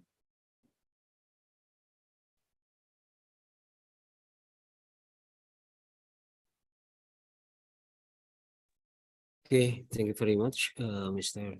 Wahyudi. Good afternoon for all. I have one question. We know that the pandemic COVID-19 has forced all field to change orientation to digitalization, to restriction, many restriction to face-to-face activities, and so they have shifted to another form, namely digital. But on the other hand, the era of Industry 5.0 also encouraged the industry to develop digital technology. And the question, how to encourage the Indonesian people to have better digital readiness, not only because of COVID-19, but also because of the demand of disruption in the era Industry 5.0. Thank you very much. Thank you very much, Mr. Citra. And I will give a chance for the Professor Wahyudi to answer the question. The question is how to encourage to better digital, based on the demand in the distribution era? Thank you, Pak Citra, for the question. Really interesting questions because we learned from these 2 years pandemic. Everybody has to adapt with the new trend, and the problem is, as you also mentioned, that this is not so easy actually for our people, especially because it's like a sudden shock that we have to move from physical things to digital.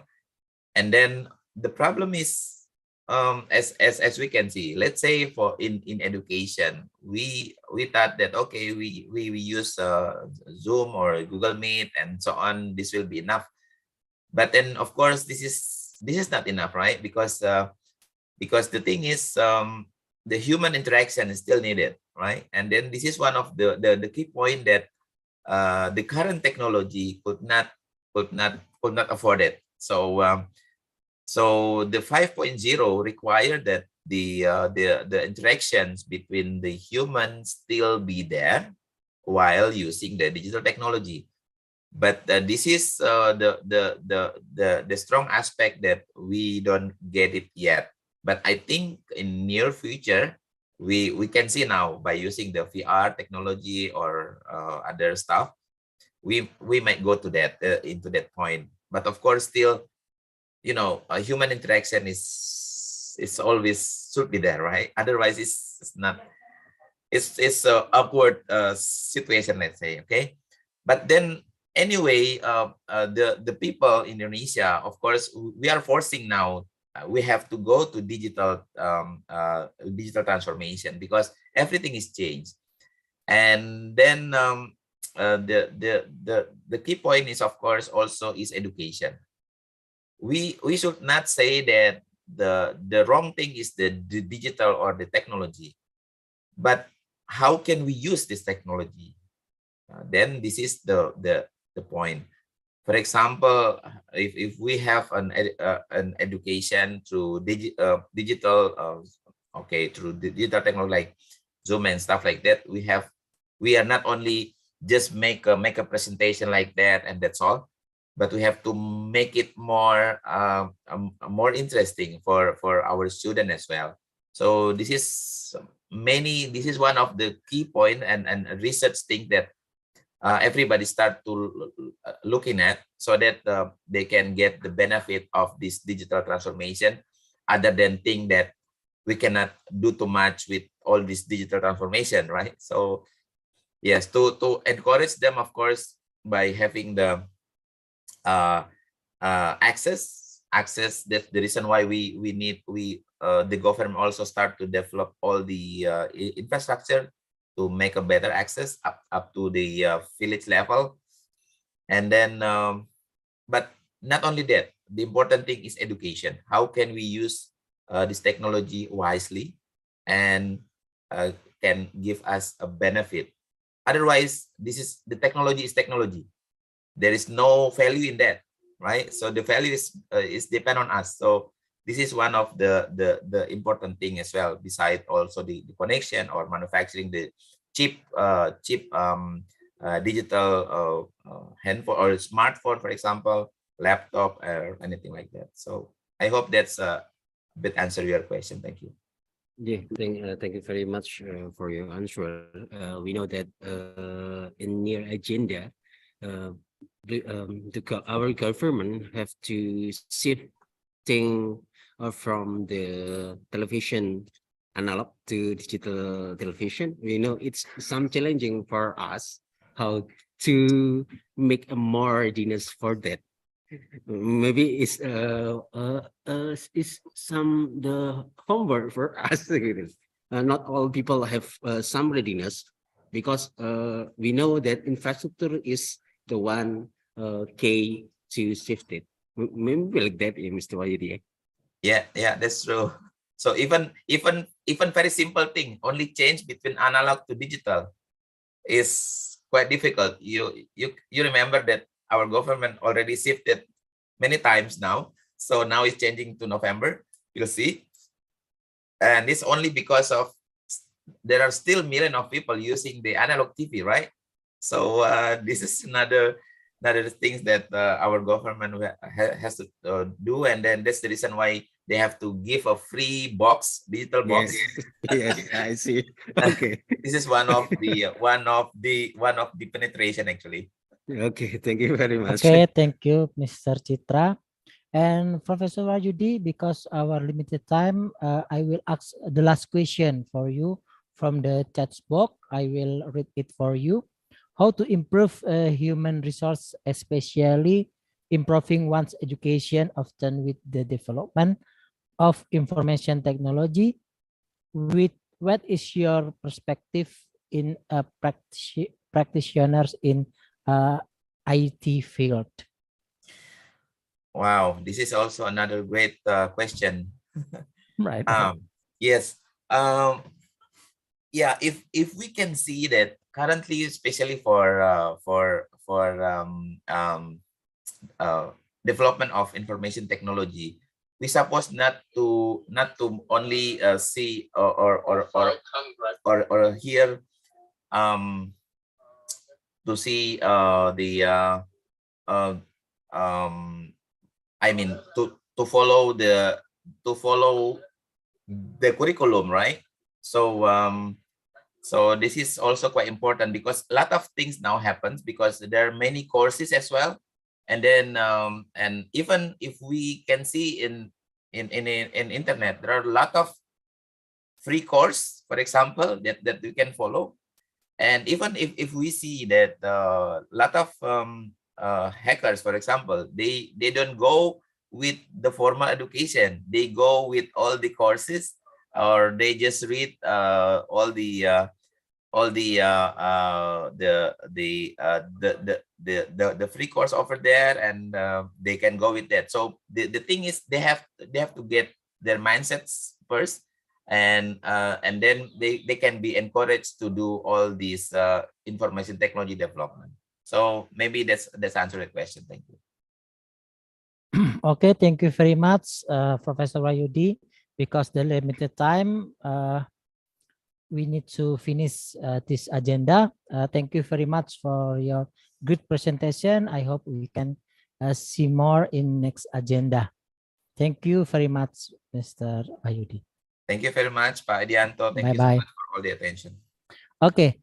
Now we in the last my guide in the plenary session in the International Conference Education and Technology in 2022. Let me conclude the all of the speaker.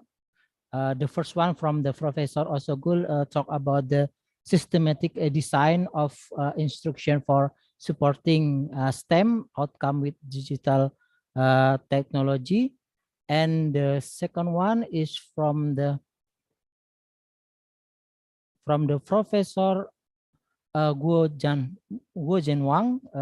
He talked about the research issues and application of artificial intelligence in education.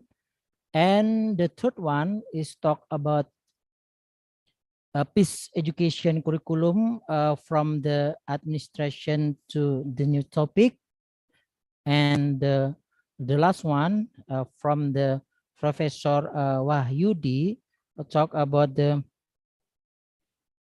transformation toward digital transformation in the Indonesia post pandemic era.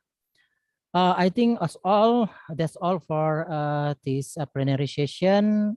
I say so sorry if any apologize for my guide during this session. And for all, thank you very much. And I will give it back to the Master of Ceremony. Thank you very much. Wassalamualaikum warahmatullahi wabarakatuh. Thank you, Mr. Edianto. One excellent presentation from our speaker. We would like to thank all the speakers for sharing their expertise in this session. Excellencies, participants, ladies and gentlemen, we have had productive and inspiring time together. and this event is about to come to the very end. I hope you found the presentation at this conference are informative and helpful. Now, we will close the conference. Excellencies, participants, ladies and gentlemen, may I say thank you for your participation. I hope you enjoy the program and got lots of new insight. Let's us all be guided by all the things we have learned and heard from the conference. Thank you, and thank you very much. Please forgive us for our shortcoming. Till we meet again, perhaps in the next conference. Assalamualaikum warahmatullahi wabarakatuh. Stay safe, everyone.